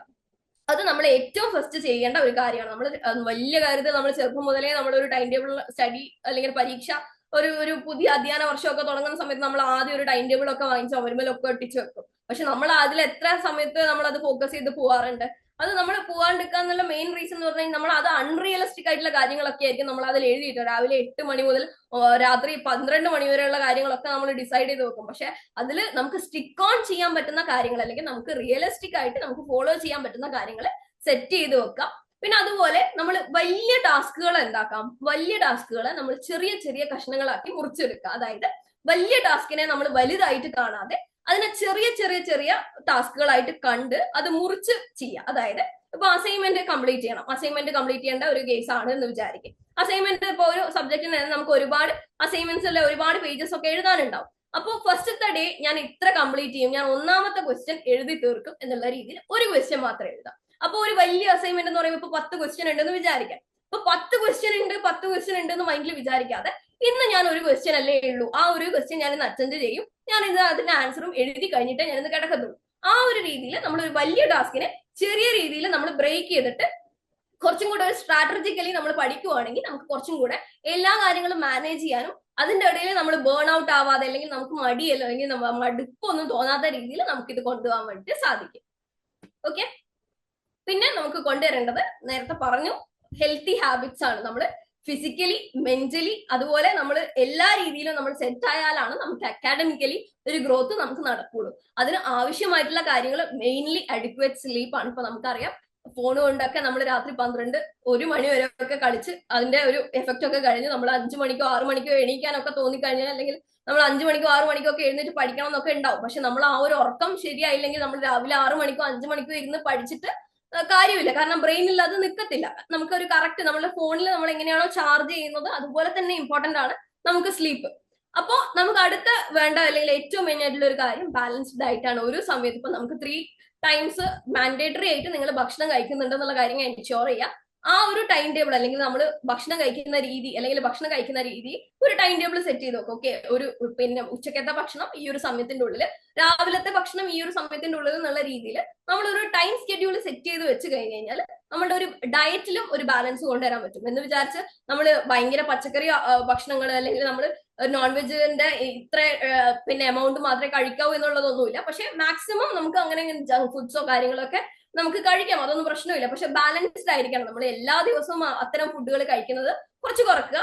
അവോയ്ഡ് ചെയ്യണമെന്നല്ല പറയുന്നത്, നമ്മൾ കുറച്ച് കാര്യങ്ങളൊക്കെ കൺട്രോളിൽ കൊടുക്കുക. നമ്മുടെ ഡയറ്റിൽ കുറച്ച് ബാലൻസ് വേണം. നമുക്ക് പ്രോട്ടീൻ റിച്ച് ആയിട്ടുള്ള കുറച്ച് കാര്യങ്ങൾ, ഫൈബർ കുറച്ച് ആവശ്യമൊക്കെ നമ്മുടെ ബ്രെയിനിനൊക്കെ, ബ്രെയിൻ ഡെവലപ്മെന്റ്, നമ്മളെ മെമ്മറി ഒക്കെ എൻഹാൻസ് ചെയ്യാൻ ഇതൊക്കെ നല്ല രീതിയിൽ ഹെൽപ്പ് ചെയ്യുന്നുണ്ടാവും. അപ്പൊ അത് ജങ്ക് ഫുഡ്സ് അവോയ്ഡ് ചെയ്യണം എന്നല്ല പറയുന്നത്, അത് കുറച്ച് കൺട്രോളിൽ കൊടുക്കുക. അതുപോലെ തന്നെ നമ്മളുടെ ഈ നല്ല വെജിറ്റബിൾസ്, അല്ലെങ്കിൽ നല്ല ബ്രെയിൻ ഹെൽത്തിനൊക്കെ നമുക്ക് കുറച്ചും കൂടെ ഇമ്പോർട്ടന്റ് ആയിട്ടുള്ള വെജിറ്റബിൾസ് ഒക്കെ നിങ്ങൾക്ക് ഗൂഗിളിലൊക്കെ ചെയ്ത് കഴിഞ്ഞാൽ കിട്ടും. അപ്പൊ അത്തരം കാര്യങ്ങളൊക്കെ നമ്മൾ കുറച്ച് നമ്മുടെ ഡയറ്റിലൊക്കെ ഇൻക്ലൂഡ് ചെയ്യാം. പിന്നെ ഫിസിക്കൽ ആക്ടിവിറ്റി, നല്ല രീതിയിൽ ഫിസിക്കൽ ആക്ടിവിറ്റി നമ്മളെ ഓവറോൾ ബോഡിക്കും അതുപോലെ തന്നെ നമ്മളുടെ കംപ്ലീറ്റ് ഡെയിലി ഉള്ള കാര്യങ്ങളിലും നമ്മളെ ഹെൽപ്പ് ചെയ്യാൻ പറ്റുന്ന ഒരു കാര്യമാണ് ഫിസിക്കൽ ആക്ടിവിറ്റി. അതായത് നമുക്കിപ്പോ സ്ലീപ്പ് സൈക്കിൾ റെഗുലർ അല്ല, അങ്ങനെയാണെങ്കിൽ നമ്മളൊരു ഫിസിക്കൽ ആക്ടിവിറ്റി ജസ്റ്റ് ഒന്ന് ഓടുക, അല്ലെങ്കിൽ നമ്മൾ ഇപ്പൊ ഓടാൻ പറ്റുന്നില്ലെങ്കിൽ നമ്മൾ ഇത്ര സ്റ്റെപ്പ് ഡെയിലി നടക്കുക, അല്ലെങ്കിൽ നമ്മൾ ഒന്നും ചെയ്യാൻ, ഇപ്പൊ വീട്ടിന്റെ അകത്ത് നമുക്ക് റൂമിന്റെ ഉള്ളിൽ നിന്ന് പുറത്തിറങ്ങാൻ പറ്റാത്ത സാഹചര്യമാണെങ്കിൽ പോലും നമുക്ക് വീട്ടിന്റെ അകത്ത്, റൂമിന്റെ അകത്ത് ചെയ്യാൻ പറ്റുന്ന കുറച്ച് എക്സസൈസും കാര്യങ്ങളൊക്കെ ഉണ്ട്.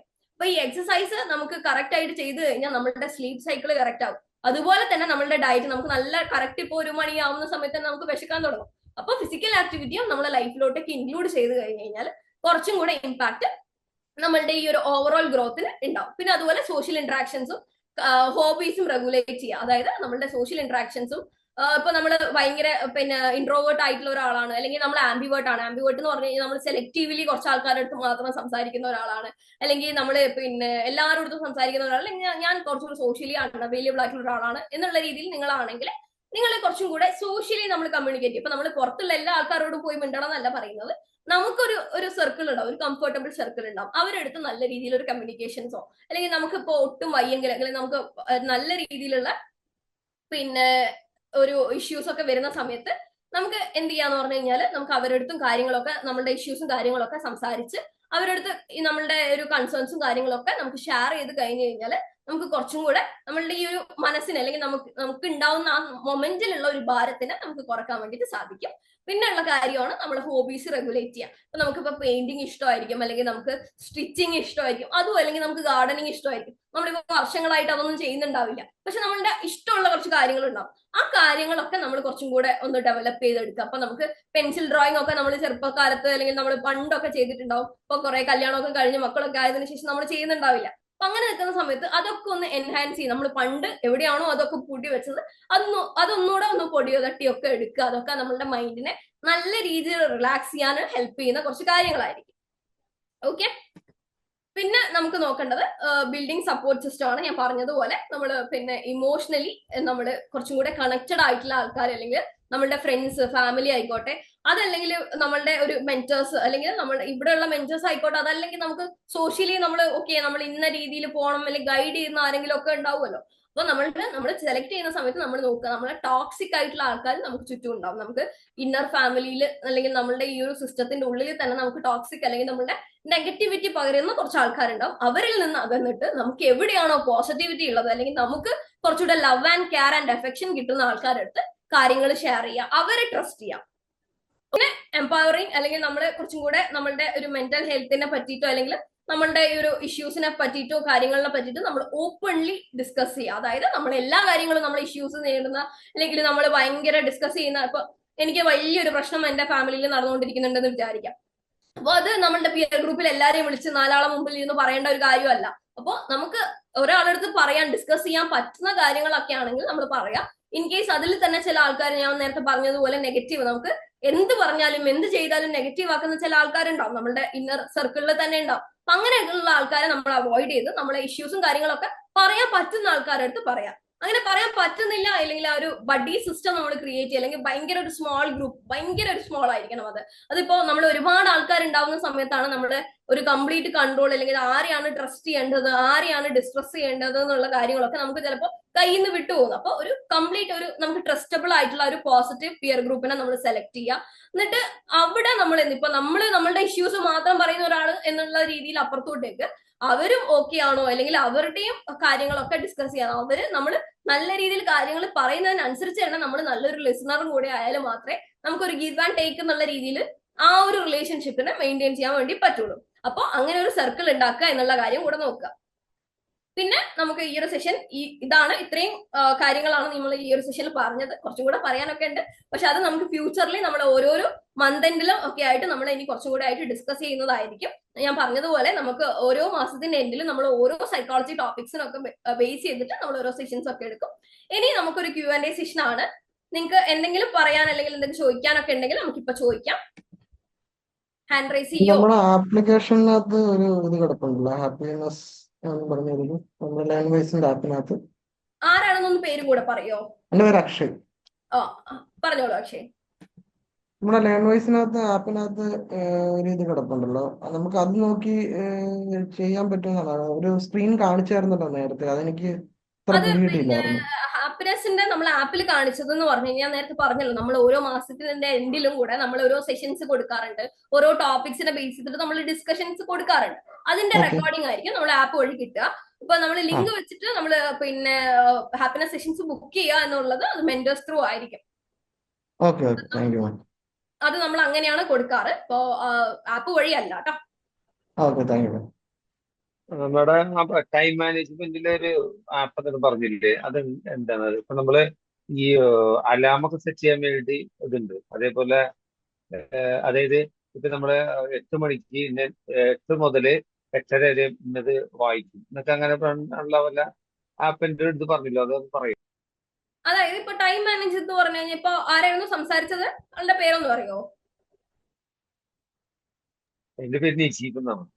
ഓക്കെ, അപ്പൊ നമുക്കിപ്പോ ഓരോരുത്തർക്കും ഓരോരുത്തരായ ഒരു ലൈഫ് സൈക്കിൾ ആയിരിക്കും. അല്ലെങ്കിൽ ഇപ്പോ നിങ്ങളിപ്പോ വർക്ക് ചെയ്യുന്ന ഒരാളായിരിക്കാം, അപ്പൊ നിങ്ങളുടെ ഒരു വർക്ക് സൈക്കിൾ അല്ലെങ്കിൽ വർക്കിംഗ് ടൈം എന്ന് പറയുന്നത് ഡിഫറെന്റ് ആയിരിക്കും. അപ്പൊ നമുക്ക് സെറ്റ് ചെയ്യുന്ന സമയത്ത് ടൈം മാനേജ് ചെയ്യുക എന്നുള്ള ഒരു കാര്യം ഭയങ്കര ഇമ്പോർട്ടന്റ് ആണ് എന്നുള്ള കാര്യമാണ് പറഞ്ഞത്. അതായത് നമ്മൾ സെറ്റ് ചെയ്യുന്ന സമയത്ത് ഇപ്പൊ നിങ്ങൾ വർക്ക് ചെയ്ത് കഴിഞ്ഞ് വന്നതിന് ശേഷം നിങ്ങൾക്ക് സെൽഫ് ആയിട്ടുള്ള ഒരു ടൈം നിങ്ങൾ കൊണ്ടുവരാൻ വേണ്ടി ശ്രമിക്കുക. അതായത് കുറച്ച് സമയം റിലാക്സ് ചെയ്യുക. നമ്മൾ ഒരു ജോലി കഴിഞ്ഞൊക്കെ വന്നിട്ട് ഇച്ചിരി നേരം റിലാക്സ് ചെയ്യുക. കുറച്ചിപ്പോ ഫാമിലി ഫ്രണ്ട്സ് ഒക്കെ നമുക്ക് ഉണ്ടെങ്കിൽ കുറച്ച് ടൈം അവരോടൊക്കെ സ്പെൻഡ് ചെയ്യുക. അതിന് ചെയ്തതിന് ശേഷം അല്ലെങ്കിൽ നമുക്ക് അങ്ങനെ അല്ലെങ്കിൽ നമുക്ക് ഒരു സെൽഫ് ടൈം കൊടുത്തതിന് ശേഷം നമുക്കൊരു അക്കാഡമിക് ടൈം എന്നുള്ള രീതിയിൽ നമ്മൾ നമ്മളുടെ ഒരു റുട്ടീനിലോട്ടേക്ക് ഇത് ആഡ് ചെയ്ത് ശ്രമിക്കാം. അതായത് എങ്ങനെ നമ്മൾ പഠിക്കുന്ന സമയത്ത് ഡെയിലി ഒരു ലെസൺസ് ഒക്കെ വെച്ചിട്ട് പഠിക്കാം. ഇപ്പൊ നമുക്ക് ചില സമയത്ത് ഓഫ് ആവുന്ന അല്ലെങ്കിൽ നമുക്ക് സൺഡേസ് സാറ്റർഡേസ് ഒക്കെ ഓഫ് ആയിട്ടുള്ള ഡേ ആയിരിക്കുമല്ലോ. അപ്പൊ ആ സമയങ്ങളിൽ 1-2 വീഡിയോസ് ഒക്കെ വെച്ചിട്ട് കുറച്ച് മുന്നോട്ടേക്ക് പോവാം. നമ്മള് ഓരോരുത്തരുടെയും ഒരു ടൈം ടേബിൾ നമ്മൾ സ്വന്തമായിട്ട് നമ്മൾ ഡിസൈൻ ചെയ്യണം. കാരണം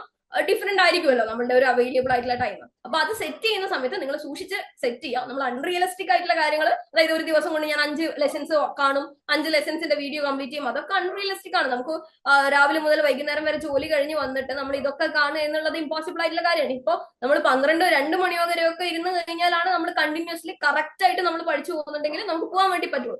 നമ്മൾ പഠിക്കുന്ന സമയത്ത് തന്നെ നമ്മൾ വീഡിയോസ് കാണുന്ന സമയത്ത് നമ്മൾ വീഡിയോ കാണുക, അതിന്റെ കൂടെ തന്നെ ലെക്ചർ നോട്ടും കാര്യങ്ങളൊക്കെ എഴുതുക.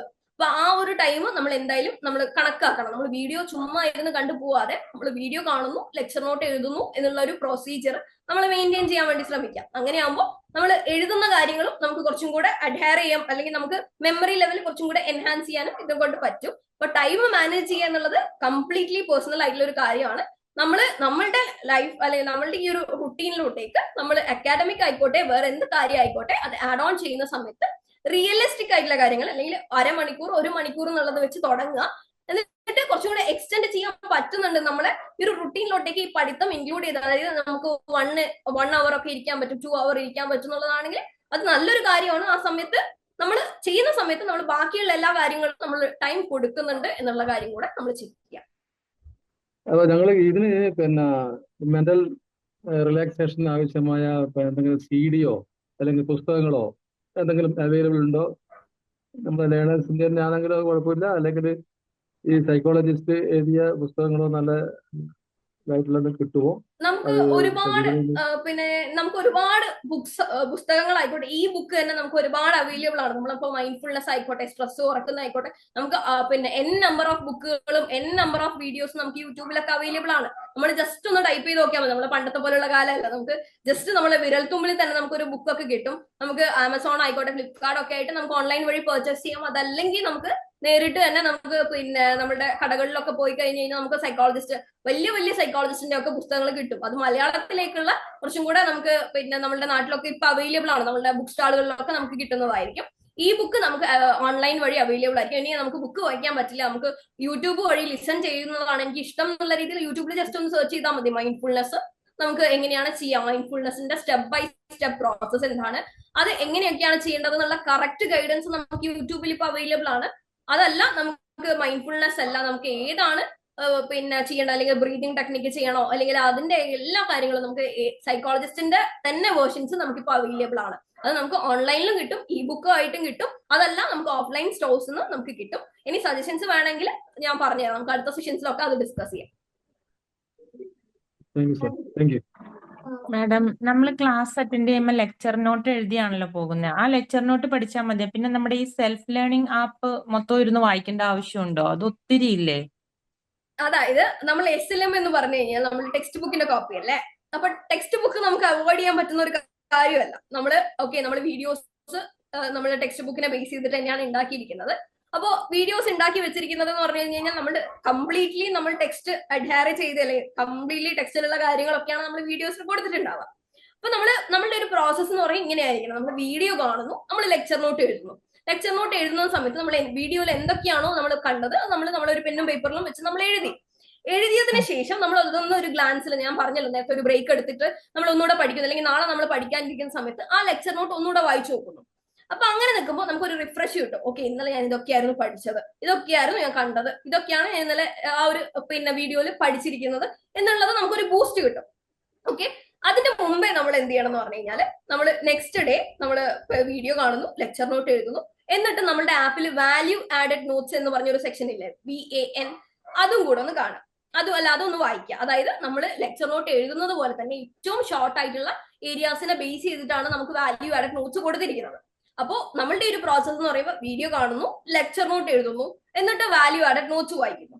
എന്നിട്ട് നമ്മൾ ഈ SLM ജസ്റ്റ് ഒന്ന് വായിച്ചു പോവാം. അതായത് എന്താണ് എന്നുള്ള നമുക്കറിയാം. ഒരുപാട് നമ്മള് SLM പോലെ അത്രയും ലോങ് ആയിട്ടുള്ള ഒരു കാര്യം ഉണ്ടാവില്ല. അത്രയും ഡീറ്റെയിൽഡ് ആയിട്ടുള്ള വേർഷൻ ആയിരിക്കും SLM ഉള്ളത്. ഇയാൾ പറഞ്ഞതുപോലെ തന്നെ ഒരുപാട് ഉണ്ടാവും, നമുക്ക് അതൊന്നും മനസ്സിലാവാത്ത പോലെയൊക്കെ തോന്നും. പക്ഷെ ഈ ഒരു സ്റ്റെപ്പ് ഫോളോ ചെയ്യുമ്പോൾ, അതായത് നമ്മൾ വീഡിയോ കാണുന്നു, ലെക്ചർ നോട്ട് എഴുതുന്നു, വാല്യൂ ആഡഡ് നോട്ട്സ് വായിക്കുന്നു, ഈ ഒരു പ്രോസസ്സിൽ പോയി കഴിഞ്ഞു കഴിഞ്ഞാൽ നമുക്ക് SLM കുറച്ചും കൂടി ഈസി ആയിട്ട് തോന്നും. പക്ഷെ സ്റ്റിൽ ഞാൻ പറയാം, അത് ഭയങ്കര കൂടുതലായിട്ടുള്ളത് പോലെയൊക്കെ തോന്നും. പക്ഷെ നമ്മൾ ടെക്സ്റ്റ് ബുക്ക് അങ്ങനെ അവോയ്ഡ് ചെയ്യാൻ പാടില്ല. കാരണം ടെക്സ്റ്റ് ഇമ്പോർട്ടന്റ് ആണ്. നമ്മൾ ടെക്സ്റ്റ് ആണല്ലോ നമ്മൾ യൂണിവേഴ്സിറ്റി പ്രൊവൈഡ് ചെയ്യുന്നത്. സോ ടെക്സ്റ്റും ഇൻക്ലൂഡ് ചെയ്യാം. നമ്മൾ പഠിക്കുന്ന സമയത്ത് ടെക്സ്റ്റ് ഒന്ന് നോക്കുക. നമ്മൾ കൂടുതലും നമ്മൾ വീഡിയോസിനെ ഫോക്കസ് ചെയ്യുക. ബട്ട് സ്റ്റിൽ ഒന്ന് റെഫറൻസിന് വേണ്ടിയിട്ട് ടെക്സ്റ്റ് ബുക്കും കൂടെ വെക്കുക.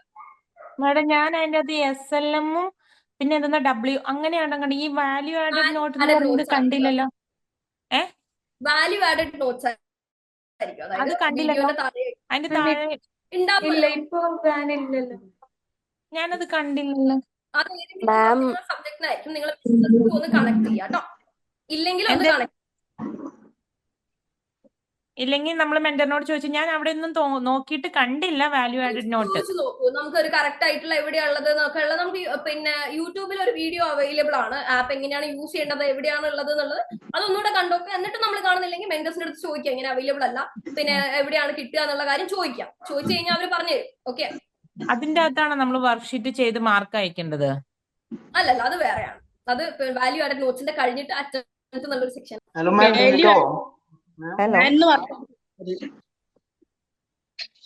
ഹലോ. പറഞ്ഞോളൂ. മാം, എന്റെ പേര് Mubashir. Okay. Memory power increase ചെയ്യാൻ ബെസ്റ്റ് ഓപ്ഷൻ ഏതാ? മെമ്മറി ഇപ്പൊ കുറച്ച് ഗ്യാപ്പ് എടുത്ത് പഠിക്കണോണ്ടാണോ അറിയില്ല. മെമ്മറി പവർ ഇപ്പൊ കൂട്ടാന്നൊക്കെ പറഞ്ഞു കഴിഞ്ഞാൽ പണ്ട് നമ്മൾ പറയില്ലേ, നമുക്ക് ഒരു ആഡൊക്കെ കാണില്ലേ, സന്തോഷ് ബ്രഹ്മി കഴിച്ചാൽ മെമ്മറി പവർ കൂടും എന്നൊക്കെ. അങ്ങനെയൊന്നും കൂട്ടാനുള്ള വഴിയൊന്നുമില്ല. നമ്മള് ഒരു കണ്ടിന്യൂസ്ലി നമ്മളിപ്പോ പറഞ്ഞതുപോലെ നമ്മൾ പഠിക്കുന്ന സമയത്ത് നമ്മൾ ഒരു സ്ഥലത്ത് നമ്മൾ പഠിക്കുന്ന സമയത്ത് നമ്മൾ കറക്റ്റ് ആയിട്ട് ഒരു സ്ഥലത്ത് തന്നെ ഇരുന്ന് പഠിക്കുക. നമ്മൾ ഒരു ടേബിൾ അല്ലെങ്കിൽ നമ്മളൊരു റൂമിലെ ഏതെങ്കിലും ഒരു കോർണർ അല്ലെങ്കിൽ ഒരു പർട്ടിക്കുലർ സ്ഥലം നമ്മൾ കോൺസ്റ്റന്റ്ലി നമ്മൾ പഠിക്കാനിരിക്കുക. നമ്മൾ പഠിക്കാനിരിക്കുന്ന സമയത്ത് തന്നെ നമ്മൾ അവിടുന്ന് തന്നെ ഡെയിലി പഠിക്കുന്നുണ്ട് എന്നുള്ള കാര്യം നോക്കുക. രണ്ടാമത്തെ കാര്യം, നമ്മൾ ഇരിക്കുന്ന സമയത്ത് നമ്മൾ ആ ഒരു ടേബിൾ അല്ലെങ്കിൽ നമ്മൾ ആ ഒരു സമയത്ത് നമ്മൾ കറക്റ്റ് ഡിസ്ട്രാക്ഷൻസ് ഒന്നും പാടില്ല. നമ്മുടെ മെമ്മറി പവറിൽ ഇതൊക്കെ ഡയറക്ട്ലി അല്ല ഇത് എഫക്ട് ചെയ്യുക, ഇൻഡയറക്ട്ലി എഫക്ട് ചെയ്യുന്ന കുറച്ച് ഫാക്ടേഴ്സ് ആണ് ഞാനിപ്പോ പറയുന്നത്. അപ്പൊ നമ്മൾ നമ്മൾ പഠിക്കുവാണ്, നമ്മൾ പഠിക്കുന്ന സമയത്ത് ഡിസ്ട്രാക്ഷൻസ് ഒന്നും ഇല്ലാത്ത ഒരു എൻവയോൺമെന്റ് ആയിരിക്കണം, ഭയങ്കര സൈലന്റ് ആയിട്ടുള്ള ഒരു സ്ഥലമായിരിക്കണം. അതുപോലെ ഞാനിപ്പോ പറഞ്ഞതുപോലെ നമ്മൾ ഡെയിലി ഒരേ സ്ഥലത്ത് തന്നെ ഇരുന്ന് പഠിക്കാൻ വേണ്ടി മാക്സിമം നോക്കുക. കാരണം അവിടെ ഇരിക്കുന്ന സമയത്ത് നമ്മുടെ ബോഡി ആദ്യത്തെ ദിവസം ഇവിടെ ഇരിക്കുന്നത് പഠിക്കാനാണ് എന്നുള്ളത് കോൺഷ്യസ്ലി നമ്മൾ അവെയർ ആവും. പിന്നെ അൺകോൺഷ്യസ്ലി നമ്മൾ അവിടെ ഇരുന്ന് പഠിക്കുന്ന സമയത്ത് നമ്മൾ കോൺസെൻട്രേഷൻ കൂടാനും അതുവഴി നമ്മൾ അവിടെ ഇരുന്ന് പഠിക്കുന്ന കാര്യങ്ങൾ കുറച്ചും കൂടെ മെമ്മറിയിൽ നിൽക്കാനും സാധ്യത കൂടുതലാണ്. രണ്ടാമത്തെ കാര്യം, ഞാൻ പറഞ്ഞതുപോലെ നമ്മൾ ഇരിക്കുന്ന സ്ഥലം കുറച്ചൊരു നീറ്റ് ആൻഡ് ടൈഡി ആയിട്ട് വെക്കുക. നമുക്ക് വേണ്ട അല്ലെങ്കിൽ നമ്മൾ പഠിക്കുന്ന സാഹചര്യത്തിലുള്ള അല്ലെങ്കിൽ നമുക്ക് പെന്ന് പേപ്പർ, ഇപ്പൊ ഞാൻ പറഞ്ഞ ലെക്ചർ നോട്ട് എഴുതുന്ന ആ ഒരു റൈറ്റിംഗ് പാഡും കാര്യങ്ങളൊക്കെ നമ്മൾ സെറ്റ് ചെയ്ത് വെക്കുക. നമ്മൾ ഇരിക്കുന്ന പോസ്ചർ കറക്റ്റ് ആയിരിക്കുക, സ്റ്റഡി ആയിട്ട് ഇരുന്ന് പിന്നെ വീഡിയോസും ലെസൺസ് ഒക്കെ കാണുക, ബെഡ് മാക്സിമം ഒഴിവാക്കുക. എന്നിട്ട് ഈ മെമ്മറി പവർ ലേശം കൂട്ടി അല്ലെങ്കിൽ നമ്മൾ പെട്ടെന്ന് നമുക്ക് സ്റ്റാർട്ടിങ് സ്റ്റേജിൽ നമുക്ക് ഒരു ഗ്യാപ്പിന് ശേഷം പഠിക്കുവാണെങ്കിൽ നമ്മൾ നല്ല എഫേർട്ട് എടുത്തു കഴിഞ്ഞാലാണ് നമുക്ക് കാര്യങ്ങളൊക്കെ മനസ്സിലാക്കാൻ വേണ്ടിയിട്ട് പറ്റുള്ളൂ. ഇപ്പൊ ഈ പറഞ്ഞ പോലെ ലെക്ചർ നോട്ട് എഴുതുക. ലെക്ചർ നോട്ട് എഴുതിയതിനു ശേഷം നമ്മളൊന്ന് വായിച്ചു നോക്കുക. നമ്മളിപ്പോ അതിന്റെ ഇടയ്ക്ക് ഞാൻ പറഞ്ഞല്ലോ, ഇപ്പൊ ഒരു 30 മിനിറ്റ്സിന്റെ ഒരു ലെസൺസ് ആണ് നമ്മൾ കാണുന്നതെങ്കിൽ അതിന്റെ ഒരു 15 മിനിറ്റ്സിൽ നമ്മൾ ഒരു ഗ്യാപ്പ് എടുക്കുക. ഒന്ന് ഇവിടെ ഇരുന്നാണ് നമ്മൾ പഠിക്കുന്നെങ്കിൽ ഇവിടെ എഴുന്നേറ്റ് ഒന്ന് ജസ്റ്റ് നടന്നു പോവുക. നടന്നു പോയി പിന്നെയും വന്നിരിക്കുക. അന്ന് ഇരിക്കുന്ന സമയത്ത് നമ്മളൊന്ന് നോക്കുക, എന്തായിരുന്നു ഞാൻ പഠിച്ചത്, ഈ ഒരു 15 മിനിറ്റിന് മുമ്പ് ഞാൻ ഡിസ്കസ് ചെയ്ത കാര്യങ്ങൾ അല്ലെങ്കിൽ ഞാൻ എഴുതി വെച്ച കാര്യങ്ങൾ എന്താണ് ഒന്ന് ഗോ ത്രൂ ചെയ്യാം. എന്നിട്ട് ബാക്കി ഇരുന്ന് പഠിക്കാം. എന്നിട്ട് ഇത് രണ്ടും കഴിഞ്ഞിട്ട് അതൊന്ന് വായിച്ച് കംപ്ലീറ്റ് ആയിട്ട് പഠിക്കണം എന്നല്ല പറയുന്നത്, ബൈ ഹാർട്ട് ചെയ്യണം എന്നല്ല പറയുന്നത്, ജസ്റ്റ് ഒന്ന് ഗോ ത്രൂ ചെയ്ത് വെക്കുക എന്തൊക്കെയാണ് നമ്മൾ ആ ഒരു പേപ്പറിൽ എഴുതി വെച്ചിരിക്കുന്നത്. എന്നിട്ട് കാര്യങ്ങൾ ക്ലോസ് ചെയ്ത് വെക്കാം. നെക്സ്റ്റ് ഡേ നമ്മൾ ഇരിക്കുന്ന സമയത്ത് എന്തായിരുന്നു ഇന്നലെ പഠിച്ചെന്ന് ഒരു ഗ്ലാൻസിൽ ഓടിച്ചു പോവുക.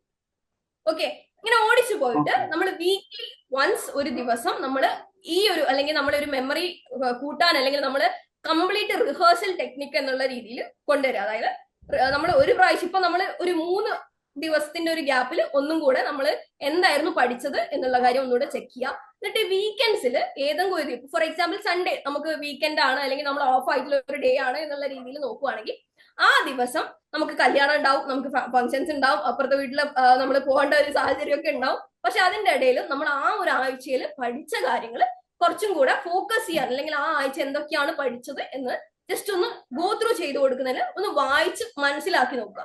എന്തെങ്കിലും ഒരു കാര്യം മറന്നു പോയിട്ടുണ്ടെങ്കിൽ ആ ഒരു പെർട്ടിക്കുലർ പോയിന്റിലെ ടെക്സ്റ്റ് ബുക്കിന്റെ കോപ്പിയോ അല്ലെങ്കിൽ വീഡിയോന്റെ സ്ഥലത്തോ നമുക്ക് കംപ്ലീറ്റ്ലി ബ്ലാങ്ക് ആണെങ്കിൽ ഒന്നുകൂടെ വായിച്ചു നോക്കാം. അപ്പൊ ഇങ്ങനെ ഒരു സബ്ജക്ട് നമ്മൾ ഈ ഒരു ലെവലിൽ പഠിച്ചു പോയി കഴിഞ്ഞു കഴിഞ്ഞാൽ നമുക്ക് ഒരു പരിധി വരെ നമുക്ക് മെമ്മറി കൂട്ടാൻ വേണ്ടി സാധിക്കും. പിന്നെ ഞാൻ നേരത്തെ പറഞ്ഞതുപോലെ നല്ല സ്ലീപ്പ്, നല്ല ഫുഡ്, നല്ല ഹൈഡ്രേഷൻ, ഇതൊക്കെ നമ്മളെ മെമ്മറി പവറിനെ ഡയറക്ട്ലി എഫക്ട് ചെയ്യുന്ന കുറച്ച് കാര്യങ്ങളാണ്. അതുപോലെ തന്നെ നമ്മുടെ ഒരു ഡിസിപ്ലിൻ, ഫിസിക്കൽ എക്സസൈസും കാര്യങ്ങളൊക്കെ ഇൻക്ലൂഡ് ചെയ്യുക. പിന്നെ കണ്ടിന്യൂസ് ആയിട്ട് ഇരുന്ന് പഠിക്കാതിരിക്കുക. പഠിച്ചു കഴിഞ്ഞ കാര്യങ്ങൾ ഓർത്തെടുക്കാൻ കണ്ടിന്യൂസ്ലി ശ്രമിച്ചുകൊണ്ടിരിക്കുക. എന്ന് വിചാരിച്ച് നമ്മൾ ഇന്ന് പഠിച്ച കാര്യങ്ങൾ നാളെ പഠിച്ചു പോകുന്നു, പിന്നെ ഇങ്ങനെ പഠിച്ചതിന്റെ മേലെ തന്നെ പിന്നെയും പഠിച്ചു കഴിഞ്ഞാൽ നമുക്ക് ഒരു 4ാമത്തെ ദിവസം ഫുള്ള് പഠിക്കണം, അങ്ങനെയല്ല ഞാൻ പറയുന്നത്. നമ്മൾ പഠിക്കുന്ന സമയത്ത് ഒരു വീക്കെൻഡിൽ നിന്നുള്ള ഒരു ദിവസം അല്ലെങ്കിൽ ഒരു ലെങ്തി ആയിട്ട് പഠിക്കേണ്ട ഒരു ഡേ നമ്മൾ സെറ്റ് ചെയ്ത് വെക്കുക. എന്നിട്ട് ഒരു സബ്ജക്ട് തീരുന്ന ദിവസം ഓരോ ബ്ലോക്കിനെ വെച്ചിട്ട് നമ്മളൊന്ന് റിഹേഴ്സ് ചെയ്ത് നോക്കുക. എന്നിട്ട് 2-3 ക്വസ്റ്റ്യൻ പേപ്പറും പഠിച്ചിട്ട് നമ്മൾ അത് അവിടെ വെക്കുക. അങ്ങനെ നമ്മൾ ഒരു സിസ്റ്റമാറ്റിക് ആയിട്ട് പോയാൽ ഒരു നമുക്കൊരു എക്സ്റ്റെൻഡ് വരെ നമുക്ക് മെമ്മറി പവർ കുറച്ച് എൻഹാൻസ് ചെയ്യാൻ വേണ്ടിട്ട് സാധിക്കും. Okay, thank you ma'am. Hello hello hello ma'am, ഞാൻ സൂസൻ ഫ്രം ബോംബെ. ഞാൻ ആക്ച്വലി കുറച്ച് ഗ്യാപ്പിന് ശേഷമാണ് ഇപ്പം സ്റ്റഡീസ് ഇപ്പം കണ്ടിന്യൂ ചെയ്തത്. ഈ പറഞ്ഞ മെത്തേഡ് അല്ല, അതായത് ഞാനിപ്പോൾ വീഡിയോ കാണും, വീഡിയോ കണ്ടിട്ട് അതിൻ്റെ സെൽഫ് നോട്ട്സ് ഉണ്ടാക്കും, അത് കഴിഞ്ഞിട്ട് വാൻ നോക്കും, എക്സാം പീഡിയ നോക്കാറുണ്ട്, അതിനകത്തെ ക്വസ്റ്റ്യൻസ് ഞാൻ എഴുതി വെക്കാറുണ്ട്. ആക്ച്വലി ഞാൻ അതിൻ്റെ ആൻസേഴ്സും ആദ്യം എഴുതാറുണ്ടായിരുന്നു. പക്ഷേ എനിക്ക് അതിൻ്റെ ടൈം ഇപ്പം കിട്ടുന്നില്ല. ഇപ്പോൾ ഒരു ചാപ്റ്റർ നമ്മൾ ഒരു BBA ചെയ്യുന്നത്, അപ്പം ഫുൾ തിയറി പേപ്പർ. അപ്പോൾ ഒരു ചാപ്റ്റർ നമ്മൾ നോക്കുമ്പോൾ എങ്ങനെ പോയാലും 45 മിനിറ്റ്സ് വീഡിയോ കാണും. പിന്നെ അത് കഴിഞ്ഞിട്ട് എങ്ങനെ പോയാലും ഒരു 2 hours കണ്ടിന്യൂസ്. എനിക്കിഷ്ടമാണ് ഇരിക്കാൻ, ഞാൻ ഇരിക്കുകയും ചെയ്യുന്നുണ്ട്. പക്ഷെ എൻ്റെ ഇപ്പോഴത്തെ ഡൗട്ട്, എനിക്ക് തിയറി, എനിക്കിപ്പോൾ ഒരു ഒബ്ജക്റ്റീവ് ടൈപ്പ് ക്വസ്റ്റ്യൻ ചോദിച്ചു കഴിഞ്ഞാൽ എനിക്ക് ചെയ്യാൻ പറ്റും. അതിനകത്തെ എക്സാംസ് ഞാൻ അറ്റംപ്റ്റ് ചെയ്യാറുണ്ട്. ആഫ്റ്റർ ദാറ്റ് ആ എക്സാംസ് ഞാൻ അറ്റംപ്റ്റ് ചെയ്യാറുണ്ട്. മോസ്റ്റ്ലി ഒന്നോ രണ്ടോ ഒക്കെ തെറ്റാറുണ്ട് ചില സമയങ്ങളിൽ, അല്ലെങ്കിൽ ഓക്കെ ഫുള്ളും കിട്ടാറുണ്ട്. പക്ഷേ എൻ്റെ ഇപ്പോഴത്തെ ഡൗട്ട്, എനിക്ക് തിയറി ഫുൾ ഒരു ക്വസ്റ്റ്യൻ, ഒരു 10 മാർക്കിന്റെ ക്വസ്റ്റ്യൻ ചോദിച്ചു കഴിഞ്ഞാൽ അത് എഴുതാൻ പറ്റുമോ എന്നുള്ളതാണ്. അത് എങ്ങനെ ബൈഹാർട്ട് ചെയ്താലേ പറ്റുള്ളൂ. നമ്മളത് എങ്ങനെയാണെങ്കിലും അത് ബൈഹാർട്ട് ചെയ്യണ്ടേ, ആൻസേഴ്സ് ചെയ്തെങ്കിലേ പറ്റൂ. പ്രശ്നം എന്താന്ന് പറഞ്ഞു കഴിഞ്ഞാല് നമ്മൾ ബൈഹാർട്ട് ചെയ്ത് കഴിഞ്ഞാൽ അതിന്റെ സ്റ്റാർട്ടിങ് കിട്ടി കഴിഞ്ഞാൽ നമ്മൾ പകുതി വിട്ടുപോയി കഴിഞ്ഞാൽ നമുക്ക് ആ ഒരു കംപ്ലീറ്റ് ആയിട്ടുള്ള കാര്യങ്ങൾ നമുക്ക് ആ ഒരു സീക്വൻസിൽ നമുക്ക് നമ്മൾ പണ്ടൊക്കെ നമ്മളൊരു ചെയിനൊക്കെ മുത്തുമാലയൊക്കെ ഉണ്ടാക്കില്ലേ, അതിന്റെ ഒരു സൈക്കിളാണ്. നമ്മൾ സ്റ്റാർട്ടിങ് പോയി നമ്മൾ പിന്നെ നടുവിലുള്ള ഒരു പോർഷൻസ് ഇല്ലെങ്കിൽ നമ്മൾ അത് ഇൻകംപ്ലീറ്റ് ആയിട്ടുള്ള ഒരു ആൻസറിലോട്ടേക്ക് എത്താനുള്ള സാധ്യത കൂടുതലാണ് ഈ ബൈ ഹാർട്ട് ലേണിംഗിൽ. പ്രത്യേകിച്ച് ഒരു തിയറി ബേസ്ഡ് പേപ്പർ ആണെങ്കിൽ നമ്മൾ ശ്രദ്ധിക്കേണ്ട സമയത്ത്, നമ്മൾ പഠിക്കുന്ന സമയത്ത് ലെക്ചർ നോട്ട് എഴുതുന്നുണ്ടാവും. ലെക്ചർ നോട്ട് ഇയാൾ പറഞ്ഞ പോലെ നല്ല ടൈം എടുത്തിട്ട് തന്നെയായിരിക്കും എഴുതുന്നുണ്ടാവുക. ഈ ലെക്ചർ നോട്ട് എഴുതിയതിനു ശേഷം നമ്മളിപ്പോ ഒരു ക്വസ്റ്റ്യൻ എന്നുള്ള ആസ്പെക്ടിൽ ഫോർ എക്സാമ്പിൾ എന്തെങ്കിലും ഒരു ടേംസിനെ വെച്ചിട്ട് നമുക്കൊരു 10 മാർക്കിനുള്ള ക്വസ്റ്റ്യൻസ് വന്നു. അപ്പോൾ അതിൽ ഇൻക്ലൂഡ് ചെയ്യേണ്ട കാര്യങ്ങൾ നമ്മൾ ബ്രേക്ക് ചെയ്യുക, നമ്മൾ ആൻസറിനെ ബ്രേക്ക് ചെയ്യുക. എന്തൊക്കെ പോയിന്റ്സ് ആണ് അതിൽ ഇൻക്ലൂഡ് ചെയ്യേണ്ടത് എന്നുള്ളത് പോയിന്റ് വൈസ് ആയിട്ട് 5 പോയിന്റ് അല്ലെങ്കിൽ 10 പോയിന്റ് എന്നുള്ള രീതിയിൽ ചുരുക്കി എഴുതാൻ വേണ്ടിയിട്ട് പോയിന്റ് നോട്ട്സ് എന്നുള്ള രീതി. ഇപ്പൊ ഇയാൾ കുറച്ചുകൂടെ ടൈം ബേസ് ചെയ്ത് അല്ലെങ്കിൽ ടൈം കുറച്ചും കൂടെ സ്പെൻഡ് ചെയ്യാൻ കുറച്ച് ഓക്കെ ആയിട്ടുള്ള ഒരാളാണല്ലോ. അപ്പോൾ ആ സമയത്ത് നമ്മൾ ലെക്ചർ നോട്ട് എഴുതുന്നതിന്റെ കൂടെ തന്നെ ഈ ഒരു നോട്ടിൽ നമ്മൾ വീക്ക്ലി, ഞാൻ പറഞ്ഞല്ലോ ഒരു ഡേ നമ്മൾ ഇതിനെല്ലാം കൂടെ മെയിൻറ്റെയിൻ ചെയ്യേണ്ട ഒരു ഡേ നമ്മൾ മാറ്റി വെക്കുന്നുണ്ടെന്ന്, ആ ദിവസം നമ്മൾ കുറച്ചും കൂടെ ആൻസേഴ്സിനെ സ്പ്ലിറ്റ് ചെയ്യുക. അതായത് നമ്മളൊരു വലിയൊരു പാരഗ്രാഫിലോട്ടേക്ക് നമുക്ക് എഴുതി നമുക്ക് ഒരു 10 മാർക്ക് ഒബ്റ്റെയിൻ ചെയ്യാൻ പറ്റുന്ന പോയിന്റ്സ് ഷോർട്ടായിട്ട് മാക്സിമം ഒരു 1 ലൈനിന്റെ അപ്പുറത്തോട്ടേക്ക് ആ പോയിന്റ്സ് പോകാൻ പാടില്ല. ആ പോയിന്റ്സ് പഠിക്കുക. അല്ലാതെ നമ്മൾ ഒരു കംപ്ലീറ്റ് ഒരു കഥ ഇരുന്ന് പഠിച്ചു കഴിഞ്ഞാൽ അതിന്റെ സ്റ്റാർട്ടിങ് കിട്ടി എൻഡിങ് കിട്ടില്ല. നമുക്ക് അങ്ങനെ ഒരു 10 മാർക്ക് ലോസ് ആയി പോകും. അപ്പോൾ നമുക്ക് ഇൻക്ലൂഡ് ചെയ്യേണ്ട കാര്യങ്ങൾ നമ്മൾ മനസ്സിലാക്കി പഠിക്കുക, അല്ലെങ്കിൽ റിലേറ്റ് ചെയ്ത് പഠിക്കുക, എക്സാമ്പിൾസ് വെച്ച് പഠിക്കുക. ഇപ്പോൾ സൈക്കോളജിയിലൊക്കെ ആണെങ്കിൽ നമുക്ക് കുറെ എക്സാമ്പിൾസും കാര്യങ്ങളൊക്കെ വെച്ച് പഠിക്കാവുന്നതാണ്. ഇപ്പോൾ ഡിസോർഡേഴ്സും കാര്യങ്ങളൊക്കെ വരുന്ന സമയത്ത് നമുക്ക് അങ്ങനെ ഇങ്ങനെയൊക്കെ പഠിക്കാം. BBA കറക്റ്റ് ടോപ്പിക്കും കാര്യങ്ങളൊന്നും എനിക്കറിയില്ല. പക്ഷെ സ്റ്റിൽ നിങ്ങൾ ഇങ്ങനെ പഠിച്ചു കഴിഞ്ഞാൽ നമുക്ക് 10 മാർക്കിനുള്ള ഒരു ഇൻക്ലൂഡ് ചെയ്യേണ്ട ഒരു 8 പോയിന്റ്സ് എങ്കിലും മിനിമം നമുക്ക് അത് എക്സ്പാൻഡ് ചെയ്ത് എഴുതാനും കൂടെ അറിയണം. ഓക്കെ, നമ്മളിപ്പോ പോയിന്റ്സ് മാത്രം നമ്മൾ അത് ക്രിസ്പ് ആക്കി വെച്ചു, എന്നിട്ട് നമുക്ക് അത് എക്സ്റ്റെൻഡ് ചെയ്യാനും കൂടെ നമുക്കൊരു കപ്പാസിറ്റി ഉണ്ടാവണം. നമ്മളത് വായിച്ച് അതിന് ഏറ്റവും കൂടുതൽ ഷോർട്ട് ആക്കുന്ന പോയിന്റ്സ് വെച്ചിട്ട് പഠിക്കാൻ വേണ്ടി നോക്കുക. അപ്പൊ അങ്ങനെ പോയിന്റ്സ് വെച്ച് പഠിച്ചു കഴിഞ്ഞാൽ നമുക്ക് 10 മാർക്ക് കിട്ടണം എന്നുള്ള ആ ഏറ്റവും ഇൻക്ലൂഡ് ചെയ്യേണ്ട ഇമ്പോർട്ടന്റ് പോയിന്റ്സ് ഉണ്ടാവില്ലേ, അത് ഫോക്കസ് ചെയ്ത് പഠിക്കുക. എന്നിട്ട് അത് നിങ്ങളുടെ മെന്റേഴ്സുമായിട്ട് ഒന്ന് റീചെക്ക് ചെയ്യുക. ഓക്കെ ഇതൊക്കെ എഴുതി കഴിഞ്ഞാൽ ഇത്രയും മാർക്ക് കിട്ടില്ല, കാരണം BBA ഒക്കെ നിങ്ങളുടെ പേപ്പേഴ്സ് നിങ്ങളുടെ മെന്റേഴ്സിനൊക്കെ അല്ലേ അറിയുള്ളൂ. അപ്പൊ അത് അവരെ ഒന്ന് വെച്ച് കണക്ട് ചെയ്ത് ചോദിക്കാം, ഓക്കെ ഇത്രയും കാര്യങ്ങൾ ഇൻക്ലൂഡ് ചെയ്താൽ പോരെ എന്നുള്ള രീതിയിൽ ഒന്ന് ചോദിക്കാം. എന്നിട്ട് അവരുടെ അടുത്തുനിന്ന് എന്തെങ്കിലും കാര്യങ്ങൾ കൂടുതൽ ഇൻക്ലൂഡ് ചെയ്യണമെങ്കിൽ ഒന്ന് ചോദിച്ചിട്ട് മനസ്സിലാക്കാം കേട്ടോ. ഈ SLMന്റെ ഹാർഡ് കോപ്പീസ്, അതായത് ടെക്സ്റ്റ് ബുക്സ് നമുക്ക് എപ്പോ കിട്ടുമായിരിക്കും, അവൈലബിൾ ആകുമായിരിക്കും? മീൻസ് ബിക്കോസ് നമ്മളിത് നമുക്കതൊരു ടൈം എടുക്കും, നമുക്ക് യൂണിവേഴ്സിറ്റി അയക്കാൻ അതിനൊരു ടൈം എടുക്കും. നമുക്ക് ഒരു കാര്യം ഡിലേ എന്തായാലും നമ്മള് ഉണ്ടാവും, മിക്കവാറും ഒരു ഇത് 2-3 മന്ത്സിന് ശേഷമാണ് നമുക്ക് കിട്ടുന്നത്. സോഫ്റ്റ് കോപ്പി നമ്മൾ വായിക്കാന്ന് പറഞ്ഞാൽ ഭയങ്കര ഡിഫിക്കൽട്ടാ. മീൻസ് ഒത്തിരി ഉണ്ട് അത് സോഫ്റ്റ് അപ്പോ കോപ്പി വായിക്കാൻ നിങ്ങൾക്ക് ഓക്കെ നമ്മൾ ഇത്രയും കാലം നമ്മൾ സ്കൂളിലൊക്കെ പഠിച്ചത് നമ്മള് ടെക്സ്റ്റ് ബുക്കും നോട്ട്സും ഒക്കെ വെച്ചിട്ടായിരിക്കാം, അതുകൊണ്ട് പെട്ടെന്ന് സോഫ്റ്റ് കോപ്പി അല്ലെങ്കിൽ നമുക്ക് കണ്ണുവേദനയൊക്കെ ആവും, അങ്ങനെയൊക്കെ സിറ്റുവേഷൻസ് ഉണ്ടാവും. അങ്ങനെയൊക്കെ നിൽക്കുന്ന സമയത്ത് നമുക്ക് യൂണിവേഴ്സിറ്റി അതുകൊണ്ടാണ് സോഫ്റ്റ് കോപ്പി അവൈലബിൾ ആക്കുന്നത്. അപ്പൊ നമുക്ക് ഡൗൺലോഡ് ചെയ്തിട്ട് നമുക്ക് പ്രിന്റ് എടുത്ത് പഠിക്കാം എന്നുള്ളൊരു ഓപ്ഷൻ വെക്കുന്നുണ്ട്. പക്ഷെ നമ്മൾ ടെക്സ്റ്റ് ബുക്ക് വന്നു കഴിഞ്ഞാൽ അത് വേസ്റ്റ് ആയി പോകും. അപ്പൊ നമ്മൾ പ്രിന്റ് എടുക്കുന്ന സമയത്ത് ബൾക്കായിട്ട് എടുക്കുന്ന ഈ SLM എനിക്ക് തോന്നുന്നു എനിക്ക് തോന്നുന്നു അതിന്റെ പ്രിന്റ് എടുക്കാൻ പറ്റുമോ നമുക്ക്? പറ്റുമല്ലോ. SLM നിങ്ങൾ മെന്റേഴ്സിന്റെ അടുത്ത് ചോദിച്ചാൽ മതി, അവർ അയച്ചു തരും. അതല്ലെങ്കിൽ ഇഗ്യാൻ കോഴ്സ് എന്നുള്ള സൈറ്റിൽ വഴി നിങ്ങൾക്ക് കിട്ടും. നമ്മൾ ടെക്സ്റ്റ് ബുക്ക് യൂണിവേഴ്സിറ്റി സൈറ്റിൽ തന്നെ ഉണ്ട്. ഇഗ്യാൻ കോഴ്സ് എന്നുള്ള നമ്മൾ അടിച്ചു കൊടുത്തു കഴിഞ്ഞാൽ നമുക്ക് ഓരോ സബ്ജക്റ്റിനെ നമുക്ക് സെപ്പറേറ്റ് ആയിട്ട് കിട്ടും. ഇൻ കേസ് നിങ്ങൾക്ക് പറ്റുന്നില്ല എന്നുള്ളതാണ് നിങ്ങൾ മെന്റേഴ്സിന്റെ അടുത്ത് ചോദിച്ചോളൂ, അവർ അയച്ചു തരും. മാഡം പറഞ്ഞില്ല, മൈൻഡ്ഫുൾനെസ് പറഞ്ഞു, പിന്നെ ഈ മസിൽ എക്സസൈസ് കഴിഞ്ഞിട്ട് പിന്നെ ഒരു 5 എണ്ണം പറഞ്ഞില്ലേ, അതെന്തായിരുന്നു? അത് ഒന്നുകൂടെ ഒന്ന് ക്ലിയർ ചെയ്യോ? ഒരു 5 കാര്യങ്ങൾ. നമ്മളെ 5 സെൻസ് ഓർഗൻസ് ഇല്ലേ, നമുക്ക് 5 സെൻസ് ഓർഗൻസ് ഉണ്ട്. നമ്മളുടെ ടേസ്റ്റ് ബഡ്സ്, നമ്മളുടെ പിന്നെ സ്മെല്ലിംഗ് സെൻസേഷൻസ്, നമ്മളുടെ ടച്ച്, അങ്ങനത്തെ കുറച്ച് കാര്യങ്ങൾ ഉണ്ടല്ലോ. അപ്പൊ അതിനെ ബേസ് ചെയ്തിട്ടുള്ള ഒരു ഗ്രൗണ്ടിങ് ടെക്നിക് എന്നാണ് പറയാം. അതായത് നമ്മൾ 5 കാര്യങ്ങൾ നമ്മളിപ്പോ നമ്മൾ ഒരു സ്ഥലത്ത് ഇരിക്കുവാണ്, നമ്മൾ ഭയങ്കര സ്ട്രെസ് ആയിട്ടിരിക്കുന്ന സാഹചര്യത്തിൽ നമ്മൾ ഭയങ്കരമായിട്ട് കാം ആവണം, അല്ലെങ്കിൽ നമ്മൾ പെട്ടെന്ന് നമ്മളെ സെൻസ് ഓർഗൻസിനൊക്കെ നമ്മൾ കൺട്രോൾ ചെയ്യുക എന്നുള്ളൊരു കാര്യമാണ് ആ ഒരു എക്സസൈസിലൂടെ ഉദ്ദേശിക്കുന്നത്.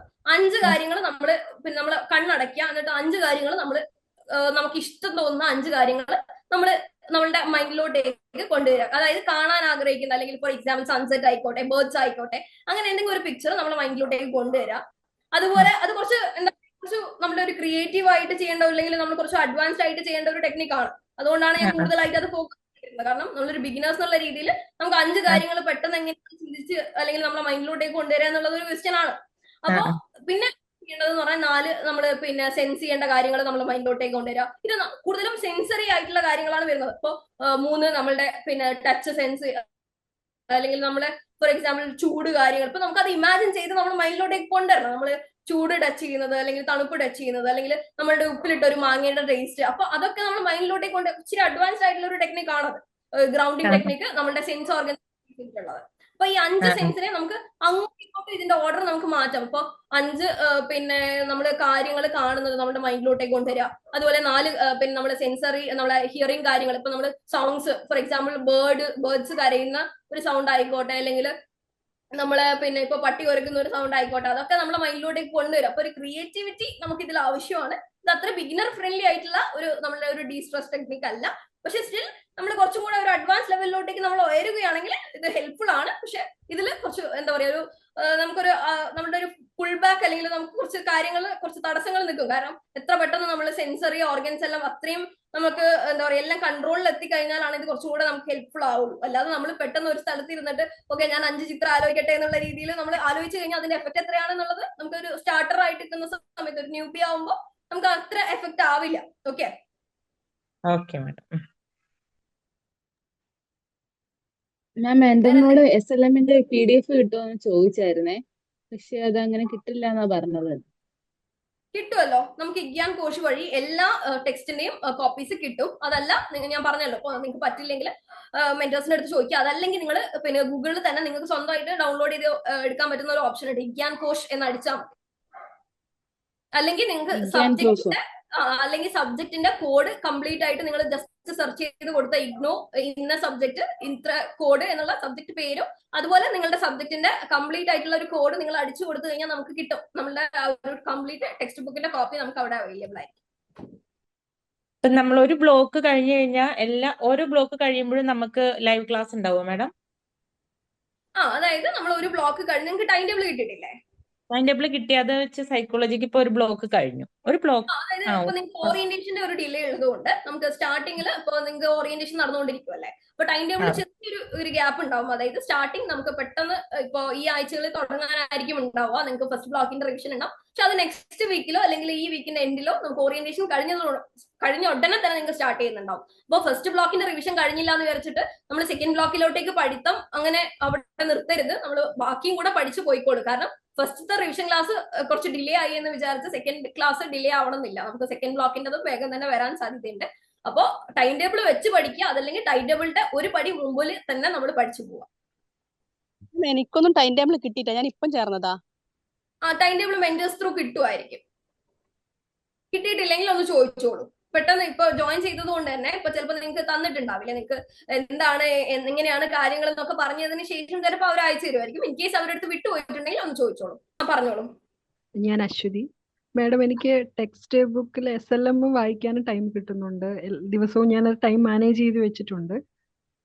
വീഡിയോ ക്ലാസ്സസും കാണുന്നുണ്ട്. പക്ഷെ എനിക്ക് അവസാനം ഈ എല്ലാം കൂടെ കംപ്ലീറ്റ് ചെയ്തിട്ട് ഉറങ്ങാനുള്ളൊരു ടൈമൊന്നും പറ്റുന്നില്ല. എനിക്ക് ചെറിയൊരു മോളുണ്ട്, അതുകൊണ്ട് ടൈം മാനേജ്മെന്റ് ഞാൻ നോക്കിയിട്ട് പറ്റുന്നില്ല. ടെസ്റ്റുകളൊന്നും അറ്റംപ്റ്റ് ചെയ്യാൻ പറ്റുന്നില്ല. അപ്പൊ ഈ എങ്ങനെയായിരിക്കണം മാഡം അതൊക്കെ നമ്മൾ എങ്ങനെയാ ഒന്ന് ഷെഡ്യൂൾ ചെയ്യുന്നത് എങ്ങനെയായിരിക്കും? ഞാൻ പറഞ്ഞല്ലോ, പേഴ്സണലി നമ്മൾ ചെയ്യേണ്ട കാര്യങ്ങളാണ്. ഇപ്പൊ ഇയാൾക്ക് പിന്നെ വേണമെങ്കിൽ ഒരു ഹാപ്പിനെസ് സെഷൻ ഒക്കെ ബുക്ക് ചെയ്തിട്ട് നമുക്ക് കാര്യങ്ങൾ കുറച്ചുകൂടി ഡീറ്റെയിലിൽ നമുക്ക് ഡിസ്കസ് ചെയ്യാം. അപ്പൊ ഇയാൾക്ക് ആ ഒരു പ്രശ്നമാണ് ഉള്ളതെങ്കിൽ നമുക്ക് അങ്ങനെ ചെയ്യാം.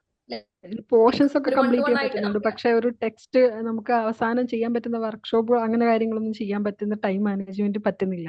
അപ്പൊ അതൊന്ന് എങ്ങനെ ചെയ്യാൻ പറ്റുമെന്നൊന്ന്. അത് ടൈം മാനേജ് ചെയ്യുക എന്നുള്ളത് നമുക്ക് നമ്മളിപ്പോ കറക്റ്റ് ആയിട്ട് നമ്മൾ ഒരു വീഡിയോ ക്ലാസ് കാണുന്നു.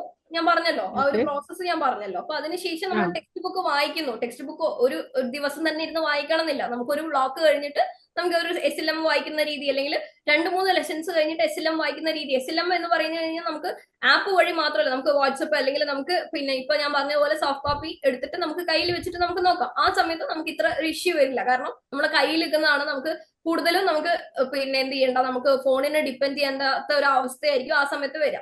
അപ്പൊ കുറച്ചും കൂടി ടൈം മാനേജ് ചെയ്യാൻ പറ്റും. ഇപ്പൊ ഇയാള് എപ്പോഴും വീഡിയോ കാണുന്നു, കംപ്ലീറ്റ് SLM വായിക്കുന്നു, ആ ഒരു പ്രോസസ്സ് ആകുമ്പോൾ ഭയങ്കര ടൈം കൺസ്യൂമിംഗ് ആയിരിക്കും. ഇപ്പൊ ഒരു ചെറിയ കുട്ടി ഉണ്ടെന്നും പറഞ്ഞല്ലോ. അപ്പൊ ആ സമയത്ത് സ്വന്തമായിട്ട് ഒന്ന് ഡിസ്കസ് ചെയ്യാം. സ്വന്തമായിട്ട് ഒന്ന് എന്താ പറയാ, ഓക്കെ എനിക്ക് ഇത് പഠിച്ചു കഴിഞ്ഞു കഴിഞ്ഞാൽ ഒരു ടൈം ഞാൻ എങ്ങനെയാണ് മാനേജ് ചെയ്യുക. ഓക്കെ ഞാൻ 2 മണിക്കൂർ അല്ലെങ്കിൽ 1.5 മണിക്കൂർ ഞാൻ പഠിക്കാൻ വേണ്ടി ബാക്കി വെച്ച് കഴിഞ്ഞു കഴിഞ്ഞാൽ അതിന്റെ ഉള്ളിൽ അന്ന് തീർക്കാൻ പറ്റുന്ന ലെസൺസിന്റെ വീഡിയോസും കാര്യങ്ങളും കുറച്ചും കൂടെ നോക്കുക. അതിനുശേഷം നമ്മൾ എന്താണോ പഠിക്കാനുള്ളത് അല്ലെങ്കിൽ അതിന്റെ SLM വായിക്കാൻ അന്ന് ടൈം ഉണ്ടെങ്കിൽ ആ സമയത്ത് തന്നെ വായിക്കുക. അതല്ലെങ്കിൽ നെക്സ്റ്റ് ഡേ ആ ഒരു ടൈം കൊടുക്കുക. നമ്മൾ ടൈം മാനേജ്മെന്റ്, അതുപോലെ ഉറക്കത്തിന്റെ ഒരു ഇഷ്യൂ ഒക്കെ ഉണ്ടെങ്കിൽ നമ്മൾ പഠിക്കുന്ന ടൈം വേസ്റ്റ് ആവും. നമ്മൾ പഠിച്ച എത്ര കൂടുതൽ പഠിച്ചിട്ടോ കാര്യമില്ല. ഓക്കെ മാം, ഞാൻ BA സൈക്കോളജി. ഈ SLM തന്നെയല്ലേ ടെക്സ്റ്റ്? ഈ SLM തന്നെയല്ലേ ടെക്സ്റ്റ് ബുക്ക്? അതെ, SLM സെൽഫ് ലേണിംഗ് മെറ്റീരിയൽസ് എന്നാണ് നമ്മൾ ടെക്സ്റ്റ് ബുക്കിനെ പറയാം. അപ്പൊ അതിന്റെ അത് തന്നെയല്ലേ നമുക്ക് അയച്ചു തരുന്നതല്ലേ? അതെ അതെ അതെ അതായിരിക്കും നിങ്ങൾ വാട്സപ്പിൽ അയച്ചു തരുന്നുണ്ടാവും. ഇപ്പൊ ചില ആൾക്കാർ ഓൾറെഡി കിട്ടിയിട്ടുണ്ടാവും. ഡൗൺലോഡ് ചെയ്ത് എടുക്കാൻ പറ്റുന്ന ആൾക്കാർ ഇൻ കേസ് കിട്ടിയിട്ടില്ലെങ്കിൽ ഡൗൺലോഡ് ചെയ്ത് എടുക്കാൻ പറ്റും. അല്ല, വാട്സപ്പിൽ അയച്ചു തന്നിട്ടില്ലേ ഇതുവരെ? അത് തന്നെയായിരിക്കൂലേ? അതെ അതെ വാട്സപ്പിൽ ഇപ്പൊ നിങ്ങൾ മെന്റേഴ്സ് എല്ലാം അയച്ചു തന്നിട്ടുണ്ടെങ്കിൽ അത് നിങ്ങളെ SLM അല്ലെങ്കിൽ ടെക്സ്റ്റ് ബുക്കിന്റെ കോപ്പി എന്ന് പറഞ്ഞാൽ രണ്ടും ഒന്ന് തന്നെയാണ്. സെൽഫ് ലേണിംഗ് മെറ്റീരിയൽസ് എന്ന് പറയുന്നത് നമ്മൾ ടെക്സ്റ്റ് ബുക്കിനെ മറ്റൊരു പേരിൽ വിളിക്കുന്നതാണ് കേട്ടോ. അത് തന്നെയാണ് അങ്ങനെ ലേൺ വൈസ് നമുക്ക് അയച്ചു തരുന്നതും പോസ്റ്റൽ വഴി വരുന്നതും അത് തന്നെ ആയിരിക്കൂലേ? അത് ഇഗ്നോ യൂണിവേഴ്സിറ്റി ആണ് അയച്ചു തരുന്നത്. ഇപ്പൊ യൂണിവേഴ്സിറ്റി വഴി നമുക്ക് പോസ്റ്റലി കിട്ടും. അത് സെയിം തന്നെയാണ്, അതിനൊരു വ്യത്യാസം ഉണ്ടാവില്ല. നമുക്ക് അത് കിട്ടുന്ന ഒരു ഡിലേ ഉള്ളത് കൊണ്ടാണ് നമുക്ക് എന്ത് ചെയ്യാൻ പറ്റുന്നത്, നമുക്ക് പെട്ടെന്ന് നമുക്ക് ടെക്സ്റ്റ് ബുക്ക് വായിക്കണം എന്നുള്ളത് കൊണ്ട് നമുക്ക് യൂണിവേഴ്സിറ്റി അവൈലബിലിറ്റി ഇപ്പൊ കുറച്ചും കൂടെ മുമ്പേ നമുക്ക് പഠിക്കണം, ടെക്സ്റ്റ് ബുക്ക് കാണണം എന്നൊക്കെയുള്ള രീതിയിൽ നമ്മൾ അങ്ങനെയാണ് കൊടുക്കുന്നത്. നമ്മളുടെ ടെക്സ്റ്റ് ബുക്ക് ഒന്ന് കുറച്ചും കൂടെ മുമ്പേ നമുക്കൊന്ന് പ്രാക്ടീസ് ചെയ്യാനും വായിക്കാനും ഒക്കെ വേണ്ടിയിട്ട്. ഞങ്ങളുടെ ക്ലാസ് എപ്പോ സ്റ്റാർട്ട് ചെയ്യുന്നത്? ക്ലാസ് പിന്നെ ടൈം ടേബിൾ കിട്ടിയിട്ടില്ല നമുക്ക്. പിന്നെ റിവിഷൻ ക്ലാസ്സുകളൊക്കെ നമുക്ക് ഓൾറെഡി നെക്സ്റ്റ് വീക്ക് മുതൽ റെസ്യൂം ആവും. അല്ല, എനിക്കിതൊരു ക്ലാസ്സേ കിട്ടിയിട്ടില്ല. ഞാൻ ഫസ്റ്റ് ആണ്. ഞാൻ ചേർന്നിട്ട് 2 മാസമായി. നിങ്ങൾക്ക് ക്ലാസ് ഒക്കെ കിട്ടുമായിരിക്കും. അതായത് ടൈം ടേബിൾ പ്രകാരമായിട്ട് നമുക്ക് ക്ലാസ്സുകളൊക്കെ വരുവാണല്ലോ. നമുക്ക് ടൈം ടേബിൾ നിങ്ങൾക്ക് കിട്ടിയിട്ടില്ലേ? ഇല്ല, ടൈം ടേബിൾ കിട്ടിയിട്ടില്ല. ഏതായിരുന്നു ഡിപ്പാർട്ട്മെന്റ്? ഏതായിരുന്നു? BA psychology. പിന്നെ ഓക്കെ, അപ്പൊ BA സൈക്കോളജി നിങ്ങളെ മെന്റർ ആരായിരുന്നു? സുനീറ മാം. പിന്നെ സുനീറ മാമിന്റെ അടുത്തൊന്ന് കണക്ട് ചെയ്ത് ചോദിച്ചോളൂ കേട്ടോ. അക്കാഡമിക്കലി ഉള്ള കാര്യങ്ങളൊക്കെ കുറച്ചുകൂടെ മെന്റേഴ്സ് ത്രൂ തന്നെ ആയിരിക്കും എല്ലാ കാര്യങ്ങളും നടക്കുക. അപ്പൊ എന്തെങ്കിലും കൺഫ്യൂഷൻസ് ഉണ്ടെങ്കിൽ അത് മെന്റേഴ്സിന്റെ അടുത്ത് ചോദിച്ചോളൂ. മാഡം നമ്മൾ ഈ ഒരു ബാച്ചിലുള്ളവരെ ഒരു ഗ്രൂപ്പ് ആക്കും, അങ്ങനെയില്ല, വാട്സപ്പ് ഗ്രൂപ്പ് അങ്ങനെ ആക്കൂല അല്ലെ? അങ്ങനെയാണെങ്കിൽ പരസ്പരം നമുക്ക് സ്റ്റുഡൻസിന് എന്തെങ്കിലും ഡൗട്ട്സ് പഠിക്കുമ്പോഴൊക്കെ നിങ്ങൾ അങ്ങനെ ഉണ്ടോ? അങ്ങനെ അങ്ങനെയുള്ള കാര്യങ്ങളൊക്കെ നിങ്ങൾ മെന്റേഴ്സ് ത്രൂ ഒന്ന് ചോദിച്ചോളൂ കേട്ടോ. ഓക്കെ. ഓക്കെ, ഗുഡ് ഈവനിങ് മാം. എൻ്റെ പേര് റജില എന്നാണ്. മാം കേൾക്കുന്നുണ്ടല്ലോ അല്ലേ? കേൾക്കാം. മാം ഞാൻ ടൈം ടേബിൾ ഒക്കെ കിട്ടി ക്ലാസ് ഒക്കെ കേൾക്കാറുണ്ട്. ടൈം ടേബിളിനൊക്കെ ഒരു 3 ചാപ്റ്റർ മുന്നിലാണ് ഞാൻ. പക്ഷെ എന്താ വെച്ചാല് ഞാനിത് ക്ലാസ് ഒക്കെ കേട്ട് കഴിഞ്ഞ് SLM ഒക്കെ നോക്കി കഴിഞ്ഞാൽ പിന്നെ അതിനെ കുറിച്ച് മാത്രമാണ് ചിന്ത. അയ്യോ ഇതൊക്കെ എങ്ങനെ എഴുതും, പിന്നെ എന്താണ് ഇത് ഇനി എഴുതി തീർക്കാൻ പറ്റുമോ, എക്സാമിന് പാസ്സാവില്ലേ, ഇത് പിന്നെ മുഴുവൻ ഇപ്പോൾ 10th മാർക്കിന്റെ ആണെന്നുണ്ടെങ്കിൽ അതിനൊക്കെ ഒരു essay പോലെ തന്നെ എഴുതണ്ടേ. ഇത് മാത്രം ചിന്ത. ചിലപ്പം രാത്രിയൊക്കെ ആയിരിക്കും ക്ലാസ് കേൾക്കുന്നത്. അത് കഴിഞ്ഞാല് ഇത് ഇങ്ങനെ ചിന്തയിൽ ഇത് മാത്രം വരുന്നത്. അപ്പൊ എനിക്ക് ചിലപ്പോ ഉറങ്ങാനൊന്നും പറ്റില്ല. അപ്പൊ അതിനെന്താ ചെയ്യാ? അതിന് ചെയ്യേണ്ടതെന്ന് പറഞ്ഞു കഴിഞ്ഞപ്പോ ഏതായിരുന്നു സബ്ജക്ട്, ഏതായിരുന്നു? MBA. MBA. ഇപ്പൊ MBA നിങ്ങൾക്ക് സെമിസ്റ്റർ വൈസ് അല്ലേ വരുന്നത്? അതെ അതെ അതെ. ഓക്കെ, അപ്പൊ സെമിസ്റ്റർ വൈസ് ഒക്കെ ആവുമ്പോ നമുക്ക് ജൂണിൽ എക്സാം വരുമല്ലോ. അതെ, ജൂണിൽ എക്സാം. അതിന്റെയൊക്കെ ടെൻഷൻസ് വന്നു തുടങ്ങിയില്ല? അതെ അതെ, അത് ആക്ച്വലി സ്റ്റാർട്ട് ചെയ്തപ്പോഴേ തുടങ്ങി കാര്യങ്ങളൊക്കെ എക്സാമിന്. അല്ല, ടെൻഷനും സ്ട്രെസ്സും ഒക്കെ നമുക്ക് ഒരു പരിധി വരെ നല്ല ഒരു ടൈപ്പ് ഓഫ് സ്ട്രെസ് ഉണ്ട്. അതായത് നമുക്ക് പഠിക്കാനായിട്ട് നമ്മളെ കുറച്ചും കൂടെ പുഷ് ചെയ്യുന്ന ഒരു കൈൻഡ് ഓഫ് സ്ട്രെസ് ഉണ്ട്. അതായത് നമുക്ക് പഠിക്കാൻ കുറച്ചും കൂടെ നമുക്ക് മോട്ടിവേഷൻ തരുന്ന ഒരു സെഷൻസ് അല്ലെങ്കിൽ കാര്യങ്ങളൊക്കെ പിന്നെ നമുക്ക് ഡയറക്ട്ലി നമുക്ക് പിന്നെ ഒരു കറക്റ്റ് ഒരു ടൈം ടേബിളിലൊക്കെ സെറ്റ് ആക്കിയിട്ട് നമുക്ക് പോകാൻ പറ്റുന്ന കാര്യങ്ങളൊക്കെയാണ്, അല്ലെങ്കിൽ നമ്മൾ കറക്റ്റ് മെയിൻറ്റെയിൻ ആയിട്ട് പോകുന്ന കുറച്ച് കാര്യങ്ങളുണ്ടാവും. അപ്പോ പിന്നെ ഏതായിരുന്നു MBA അല്ലേ? അതെ, MBA. ഓക്കെ, അപ്പൊ നമുക്ക് ഈ ഒരു സ്ട്രെസ് വരുന്ന സമയത്ത് നമ്മൾ എങ്ങനെയാണ് പഠിച്ചു പോകേണ്ടത്, അല്ലെങ്കിൽ പഠിക്കേണ്ട ഒരു റുട്ടീൻ ഉണ്ട്. ഇപ്പൊ നിങ്ങൾ പറഞ്ഞല്ലോ, ഇപ്പൊ ഓൾറെഡി ഞങ്ങൾ ക്ലാസ് സ്റ്റാർട്ട് ചെയ്തിട്ട് നമ്മൾ പിന്നെ പഠിച്ചു തുടങ്ങി. ഇപ്പൊ ഒരു ബ്ലോക്ക് കഴിഞ്ഞു, ബ്ലോക്കിന് മുമ്പേ ഒക്കെയാണ് നമ്മൾ പോകുന്നത്, കറക്റ്റ് ആയിട്ട് പോകുന്നുണ്ട്. പക്ഷെ ഇതിന് നമുക്ക് റിവിഷൻ ക്ലാസ്സും കൂടെ ഹെൽപ്ഫുൾ ആയിരിക്കും. ഇപ്പൊ നിങ്ങൾ സ്വന്തമായിട്ടാണ് ഇപ്പൊ പഠിച്ചത്, നമ്മൾ റെക്കോർഡഡ് ക്ലാസ് ആണ് നിങ്ങൾ കണ്ടുകൊണ്ടിരുന്നത്. അപ്പൊ കുറച്ചും കൂടെ നമുക്ക് ഒരു ലൈവ് ഇന്ററാക്ഷൻസിന്റെ ഒരു ഇമ്പാക്ട് കുറച്ചും കൂടെ ഇതിൽ നമുക്ക് ആവശ്യമാണ്. അതാണ് നിങ്ങൾക്ക് റിവിഷൻ ക്ലാസ്സുകളൊക്കെ പ്രൊവൈഡ് ചെയ്യുന്നത്. അത് ഇനി നിങ്ങൾക്ക് ടൈം ടേബിൾ പ്രകാരമായിട്ട് ഒരു പടി മുമ്പിലായിരിക്കും ആണല്ലോ ഇയാൾ പറഞ്ഞത്. അപ്പൊ റിവിഷൻ ക്ലാസ് കൂടെ ഒന്ന് കണ്ടു നോക്കുക. അതായത് റിവിഷൻ ക്ലാസ് എന്ന് പറഞ്ഞു കഴിഞ്ഞാൽ എന്താണോ നമ്മൾ ആ ഒരു ബ്ലോക്കിൽ പഠിച്ചത് അല്ലെങ്കിൽ ആ ഒരു ബ്ലോക്കിൽ കണ്ട കാര്യങ്ങളൊക്കെ ഒന്നുകൂടെ എൻഹാൻസ് ചെയ്ത് പറയുന്ന ഒരു സെഷൻസ് ആയിരിക്കും ഉണ്ടാവുക. അതായത് പിന്നെ നമ്മൾ പഠിച്ചതിന്റെ ഒരു സമ്മറി. അപ്പൊ അങ്ങനെ നിൽക്കുന്ന സമയത്ത് നമുക്ക് കുറച്ചും കൂടെ കാര്യങ്ങൾ ഒരു വേറെ പെർസ്പെക്റ്റീവിൽ നമുക്ക് അറിയാനും കുറച്ചും കൂടെ നല്ല രീതിയിൽ നമുക്ക് മനസ്സിലാക്കാനും സാധിക്കും. അങ്ങനെ നിൽക്കുന്ന റിവിഷൻ ക്ലാസ് കഴിയുമ്പോൾ നമുക്ക് കുറെ രീതിയിലുള്ള ഡൗട്ട്സുകളും കാര്യങ്ങളും ഒക്കെ നമുക്ക് കുറച്ച് കുറയും. അതുപോലെ തന്നെ നമുക്ക് ഒരു ആശ്വാസം കൂടി കിട്ടും. ഓക്കെ, എനിക്ക് മനസ്സിലായിട്ടുണ്ട് എന്തെങ്കിലും ഒരു കാര്യം. ഇപ്പൊ ഒരു ക്ലാരിറ്റീന്റെ കുറവാണ് ഇയാൾക്കുള്ളത്. അതായത് ഓക്കെ, എന്താണ് നമ്മൾ പഠിച്ചു പോകുന്നു, കാണുന്നു, അടുത്ത വീഡിയോ കാണുന്നു, അങ്ങനെയൊക്കെ ഉണ്ടാവും.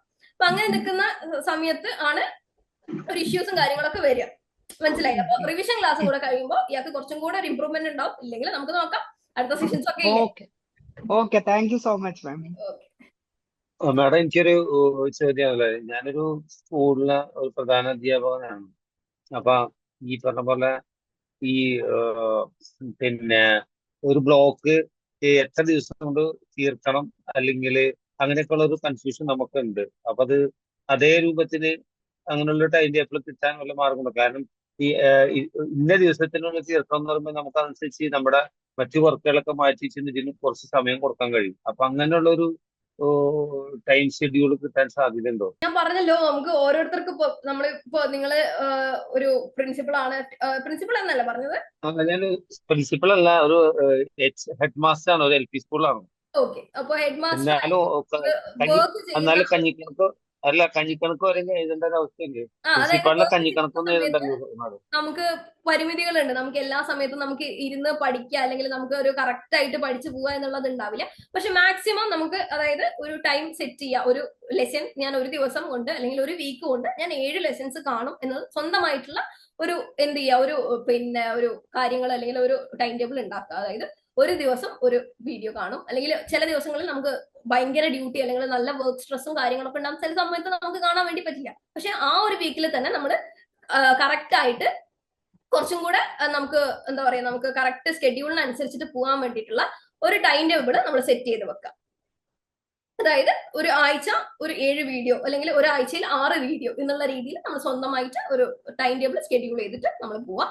അപ്പൊ ഇൻ കേസ് നമുക്ക് അത് അറ്റൈൻ ചെയ്തില്ല ഈ ആഴ്ച 6 ഇപ്പൊ നമുക്കൊരു നമ്മള് അടുത്ത റിലേറ്റീവിന്റെ എന്തെങ്കിലും ഫംഗ്ഷൻ ഉണ്ട്, അല്ലെങ്കിൽ നമുക്ക് പെട്ടെന്ന് എന്തെങ്കിലും അത്യാവശ്യമുണ്ട്, നമുക്ക് സ്ഥലത്തുണ്ടാവില്ല, നമുക്ക് പഠിച്ച് ആ സമയത്ത് ഒരു വീക്കിൽ നമുക്ക് പഠിക്കാൻ പറ്റിയെന്നുണ്ടാവില്ല. പക്ഷെ നെക്സ്റ്റ് വീക്കിൽ നമ്മൾ അത് കൂടുതലും നമ്മൾ കുറച്ചും കൂടെ ഫോക്കസ് ചെയ്തിട്ട് നമ്മളുടെ ഈ ഒരു ഡെഡ് ലൈൻ അല്ലെങ്കിൽ നമ്മളുടെ ആ ഒരു ലിമിറ്റേഷൻസ് കുറച്ചും കൂടെ എന്താ പറയാ ഒന്ന് ജസ്റ്റ് കോപ്പറേറ്റ് ചെയ്തിട്ട് രണ്ടും കൂടെ നമുക്ക് ആ ഒരു ആഴ്ചയിൽ നമ്മൾ തീർക്കേണ്ട ഒരു ഡെഡ് ലൈന് വെച്ചിട്ട് നമ്മളൊന്ന് തീർക്കാൻ വേണ്ടി നോക്കുക. അതിനനുസരിച്ചിട്ട് നമ്മുടെ ടൈം ടേബിളും കൂടെ അത് അലൈൻ ആണോ എന്നുള്ള കാര്യം കൂടെ ചെക്ക് ചെയ്യുക. കാരണം ഞാൻ പറഞ്ഞു ഓരോ ബ്ലോക്കിന് ശേഷവും നമുക്ക് അതിന്റെ റിവിഷൻ ക്ലാസ്സുകൾ ഉണ്ടാവും. റിവിഷൻ ക്ലാസ്സുകൾ എന്ന് പറഞ്ഞു കഴിഞ്ഞാൽ നമ്മൾ എന്താണോ ഓരോ ബ്ലോക്കിൽ പഠിച്ചത് അതിന്റെ ഒരു കോംപ്രിഹെൻസീവ് വേർഷൻ ആയിരിക്കും. ഇപ്പൊ നമ്മൾ ആ ഒരു ബ്ലോക്ക് കണ്ടാലല്ലേ നമുക്ക് ആ ഒരു കോംപ്രിഹെൻസീവ് വേർഷൻ കുറച്ചും കൂടെ യൂസ്ഫുൾ ആവുള്ളൂ. അപ്പൊ അത് റിവിഷൻ ക്ലാസ്സുകൾ മാക്സിമം അറ്റൻഡ് ചെയ്യാൻ വേണ്ടി നോക്കുക. ഇൻ കേസ് അതും നമുക്ക് എന്തെങ്കിലും ഇഷ്യൂസ് ഒക്കെ ഉണ്ടെങ്കിൽ അതിന്റെ റെക്കോർഡിങ്സ് എന്തായാലും നമുക്ക് ആപ്പിൽ അവൈലബിൾ ആയിരിക്കും. അപ്പൊ അങ്ങനെ നിൽക്കുന്ന സമയത്ത് നമ്മൾ റെക്കോർഡിംഗും കാണുക, അതുപോലെ തന്നെ നമ്മൾ റിവിഷൻ ക്ലാസ്സിന്റെ കൂടെ തന്നെ പോവുക. ഇൻ കേസ് പറ്റിയിട്ടില്ല എന്നുള്ളതാണെങ്കിൽ നമ്മൾ കുറച്ചും കൂടെ നമ്മുടെ ടൈം ടേബിൾ അല്ലെങ്കിൽ നമ്മുടെ ടൈം ഒന്ന് സെറ്റ് ചെയ്തിട്ട് നമ്മളൊരു പേഴ്സണൽ ടൈം ടേബിൾ സെറ്റ് ചെയ്യാൻ വേണ്ടിയിട്ട് നോക്കുക. ഇപ്പൊ നമുക്ക് വരുന്ന ഒരുപാട് സ്റ്റുഡൻസും എല്ലാവരും വർക്കിംഗ് ആയിരിക്കും. കാരണം ഒരു ഡിസ്റ്റൻസ് എഡ്യൂക്കേഷൻ ചൂസ് ചെയ്യണമെങ്കിൽ അവർ ഓൾറെഡി എംപ്ലോയിഡ് അല്ലെങ്കിൽ നല്ല രീതിയിൽ വർക്ക് ചെയ്യുന്ന ഒരുപാട് ആൾക്കാരുണ്ടാവും. നമ്മുടെ ഇടയിൽ തന്നെ ഇപ്പൊ 9 to 6 വർക്ക് ചെയ്യുന്ന ആൾക്കാർ തിരിച്ചു വന്ന് ഹൗസ് വൈഫ് ആയിരിക്കാം, അല്ല വീട്ടില് ഇപ്പൊ പിന്നെ വർക്ക് ചെയ്യുന്ന ഒരാൾ തന്നെ ഇപ്പൊ ഒരു വൈഫ് ആയിരിക്കാം അല്ലെങ്കിൽ ഒരു മദർ ആയിരിക്കാം. തിരിച്ചു വന്നു കഴിഞ്ഞാൽ അവർക്ക് വേറെ ഡ്യൂട്ടീസ് ഉണ്ടാവും. അപ്പൊ അതിനനുസരിച്ചിട്ട് നമുക്കൊരു ടൈം നമ്മളുടെ ഈ ഒരു റൂട്ടീനിൽ നമ്മൾ ഇൻക്ലൂഡ് ചെയ്യാൻ വേണ്ടിയിട്ട് നോക്കുക. അതായത് ഒരു ദിവസം ഒരു ലെസൺ എന്നുള്ള രീതിയിൽ എന്തായാലും പോവുക, അല്ലെങ്കിൽ ഒരു വീക്കിൽ ഒരു 7 ലെസൺസ് കവർ ചെയ്യുന്നുള്ള രീതിയിൽ സ്വന്തമായിട്ട് ഒരു ടൈം ടേബിൾ നോക്കുക. എന്നിട്ട് അത് നമ്മൾ ഇവിടെ തന്ന ഒരു ടൈം ടേബിളുമായിട്ടൊന്ന് റീചെക്ക് ചെയ്തിട്ട് നമ്മളൊന്ന് മുന്നോട്ട് പോവാം. അങ്ങനെയാണെങ്കിൽ നമുക്ക് വലിയൊരു ബുദ്ധിമുട്ടില്ലാണ്ട് നമുക്ക് തീർക്കാം. നമുക്ക് ഇപ്പൊ സെമസ്റ്റർ വൈസ് ആയിട്ടുള്ള അതാണെങ്കിൽ നമുക്ക് ജൂണിലാണ് എക്സാം വരിക. അപ്പൊ അതിന്റെ അനുസരിച്ചുള്ള സബ്ജക്ട്സ് നിങ്ങൾക്ക് ഉണ്ടാവും. ഇപ്പോൾ MA സൈക്കോളജി BA സൈക്കോളജി ഒക്കെ നമുക്ക് സെമസ്റ്റർ വൈസ് അല്ല, ഇയർ വൈസ് ആണ് വരുന്നത്. ഇയർ വൈസ് ആവുന്ന സമയത്ത് നമുക്ക് ഒരുപാട് ടൈം ഉണ്ട് എന്ന് പറഞ്ഞാൽ നമ്മൾ ഭയങ്കര ലെത്താർജിക് ആയിട്ട് ഇരിക്കണം എന്നല്ല പറയുന്നത്. നമ്മൾ കുറച്ചും കൂടെ ഇങ്ങനെ ഒരു മാസത്തിൽ ഇത്ര സബ്ജക്ട് അല്ലെങ്കിൽ ഈ ഒരു ടൈം ടേബിളിൽ ഈ ഒരു ലെസൺ ഞാൻ തീർക്കും അല്ലെങ്കിൽ ഈ ഒരു ഡെഡ് ലൈൻസ് ഒക്കെ വെച്ച് കഴിഞ്ഞാൽ നമ്മൾ പോയി കഴിഞ്ഞാൽ നമുക്ക് ഈസി ആയിട്ട് നമുക്ക് ആ ഒരു ഡിഗ്രി കംപ്ലീറ്റ് ചെയ്യാൻ പറ്റും. നമുക്കൊരു സ്ട്രെസ്സും ഇല്ല. ഡൗട്ടുകളൊന്നും ഇല്ലെന്ന് വിചാരിക്കുന്നു. നമുക്ക് പിന്നെ നമ്മളുടെ ഈ ഒരു സെഷൻ വൈൻഡ് അപ്പ് ചെയ്യാം. അപ്പോൾ നിങ്ങൾക്ക് ഒരു ആക്ഷൻ ടാസ്ക് ഒക്കെ ഉണ്ടാവുമല്ലോ എന്തായാലും ഓരോ സെഷന് ശേഷവും. അപ്പൊ അതൊക്കെ ഷെയർ ചെയ്യാൻ വേണ്ടിയിട്ട് ഞാൻ നൂറ മാമിന്.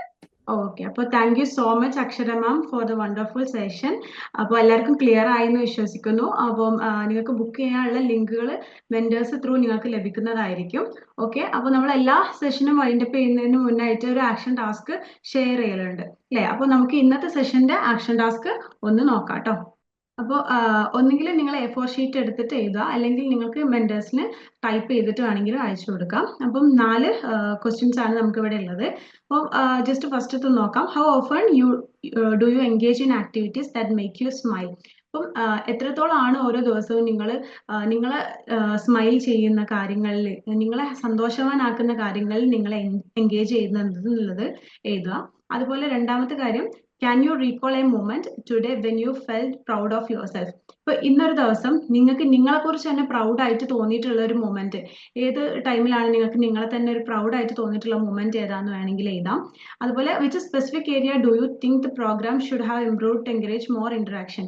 അപ്പം ഈ ഒരു പ്രോഗ്രാം നമ്മൾ പറഞ്ഞു ഹാപ്പിനെസ് അംബാസിഡർ എന്നുള്ള ഈ ഒരു പ്രോഗ്രാം കൂടുതൽ ഇന്ററാക്ട് ആക്കാൻ വേണ്ടിയിട്ട് എന്തൊക്കെ സജഷൻസ് ആണ് നിങ്ങൾക്ക് ഉള്ളത് എന്നുള്ളത് ഒന്ന് സജസ്റ്റ് ചെയ്യാം. അതുപോലെ അടുത്തത് പറയുന്നത്, ഈ ഒരു ഇനീഷ്യേറ്റീവ് ഹാപ്പിനെസ് അംബാസിഡർ എന്നുള്ള ഒരു ഇനീഷ്യേറ്റീവ് ലേൺവൈസിന്റെ ഭാഗത്തു നിന്നുള്ള ഈ ഇനീഷ്യേറ്റീവ് നിങ്ങളുടെ മെന്റൽ ഹെൽത്തിനെയും അക്കാഡമിക് അച്ചീവ്മെന്റ്സിനെയും ഒന്നുകൂടെ എൻഷുർ ചെയ്യാൻ വേണ്ടിയിട്ട് എന്തൊക്കെയാണ് കൊണ്ടുവരേണ്ടത്, എന്തൊക്കെ പോയിന്റ്സ് ആണ് ഫോക്കസ് ചെയ്യേണ്ടത് എന്നുള്ളത് നിങ്ങളുടെ സജഷൻസും കാര്യങ്ങളൊക്കെ നിങ്ങൾക്ക് മെന്റേഴ്സിന്റെ അടുത്ത് ഷെയർ ചെയ്യാവുന്നതാണ്. അപ്പൊ ഇതാണ് നമ്മുടെ ആക്ഷൻ ടാസ്ക് വരുന്നത്. അപ്പൊ ഇത് നിങ്ങൾക്ക് മെന്റേഴ്സ് അയച്ചു തരുന്നതായിരിക്കും.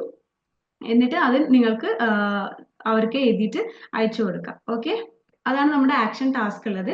അപ്പോൾ നമ്മൾ ഈ ഒരു സെഷൻ വൈൻഡപ്പ് ചെയ്യാൻ വേണ്ടിയിട്ടുള്ള ടൈം ആയിട്ടുണ്ട്. അപ്പോൾ ഇനി നമുക്ക് നെക്സ്റ്റ് സെഷൻ വരുന്നത് ഓറിയന്റേഷൻ സെഷൻ 10 ആണ്. നമ്മുടെ ഫീഡ്ബാക്ക് ആൻഡ് റാപ്പ് സെഷൻ ആയിരിക്കും. നമ്മുടെ ലാസ്റ്റ് സെഷൻ ആണ് ഇനി നെക്സ്റ്റ് വരുന്നത്. ഓക്കെ, അപ്പം എല്ലാവരും അതിലും പാർട്ടിസിപ്പേറ്റ് ചെയ്യാം. നമുക്ക് ഈ ഒരു സെഷൻ വൈൻഡപ്പ് ചെയ്യാം അല്ലേ?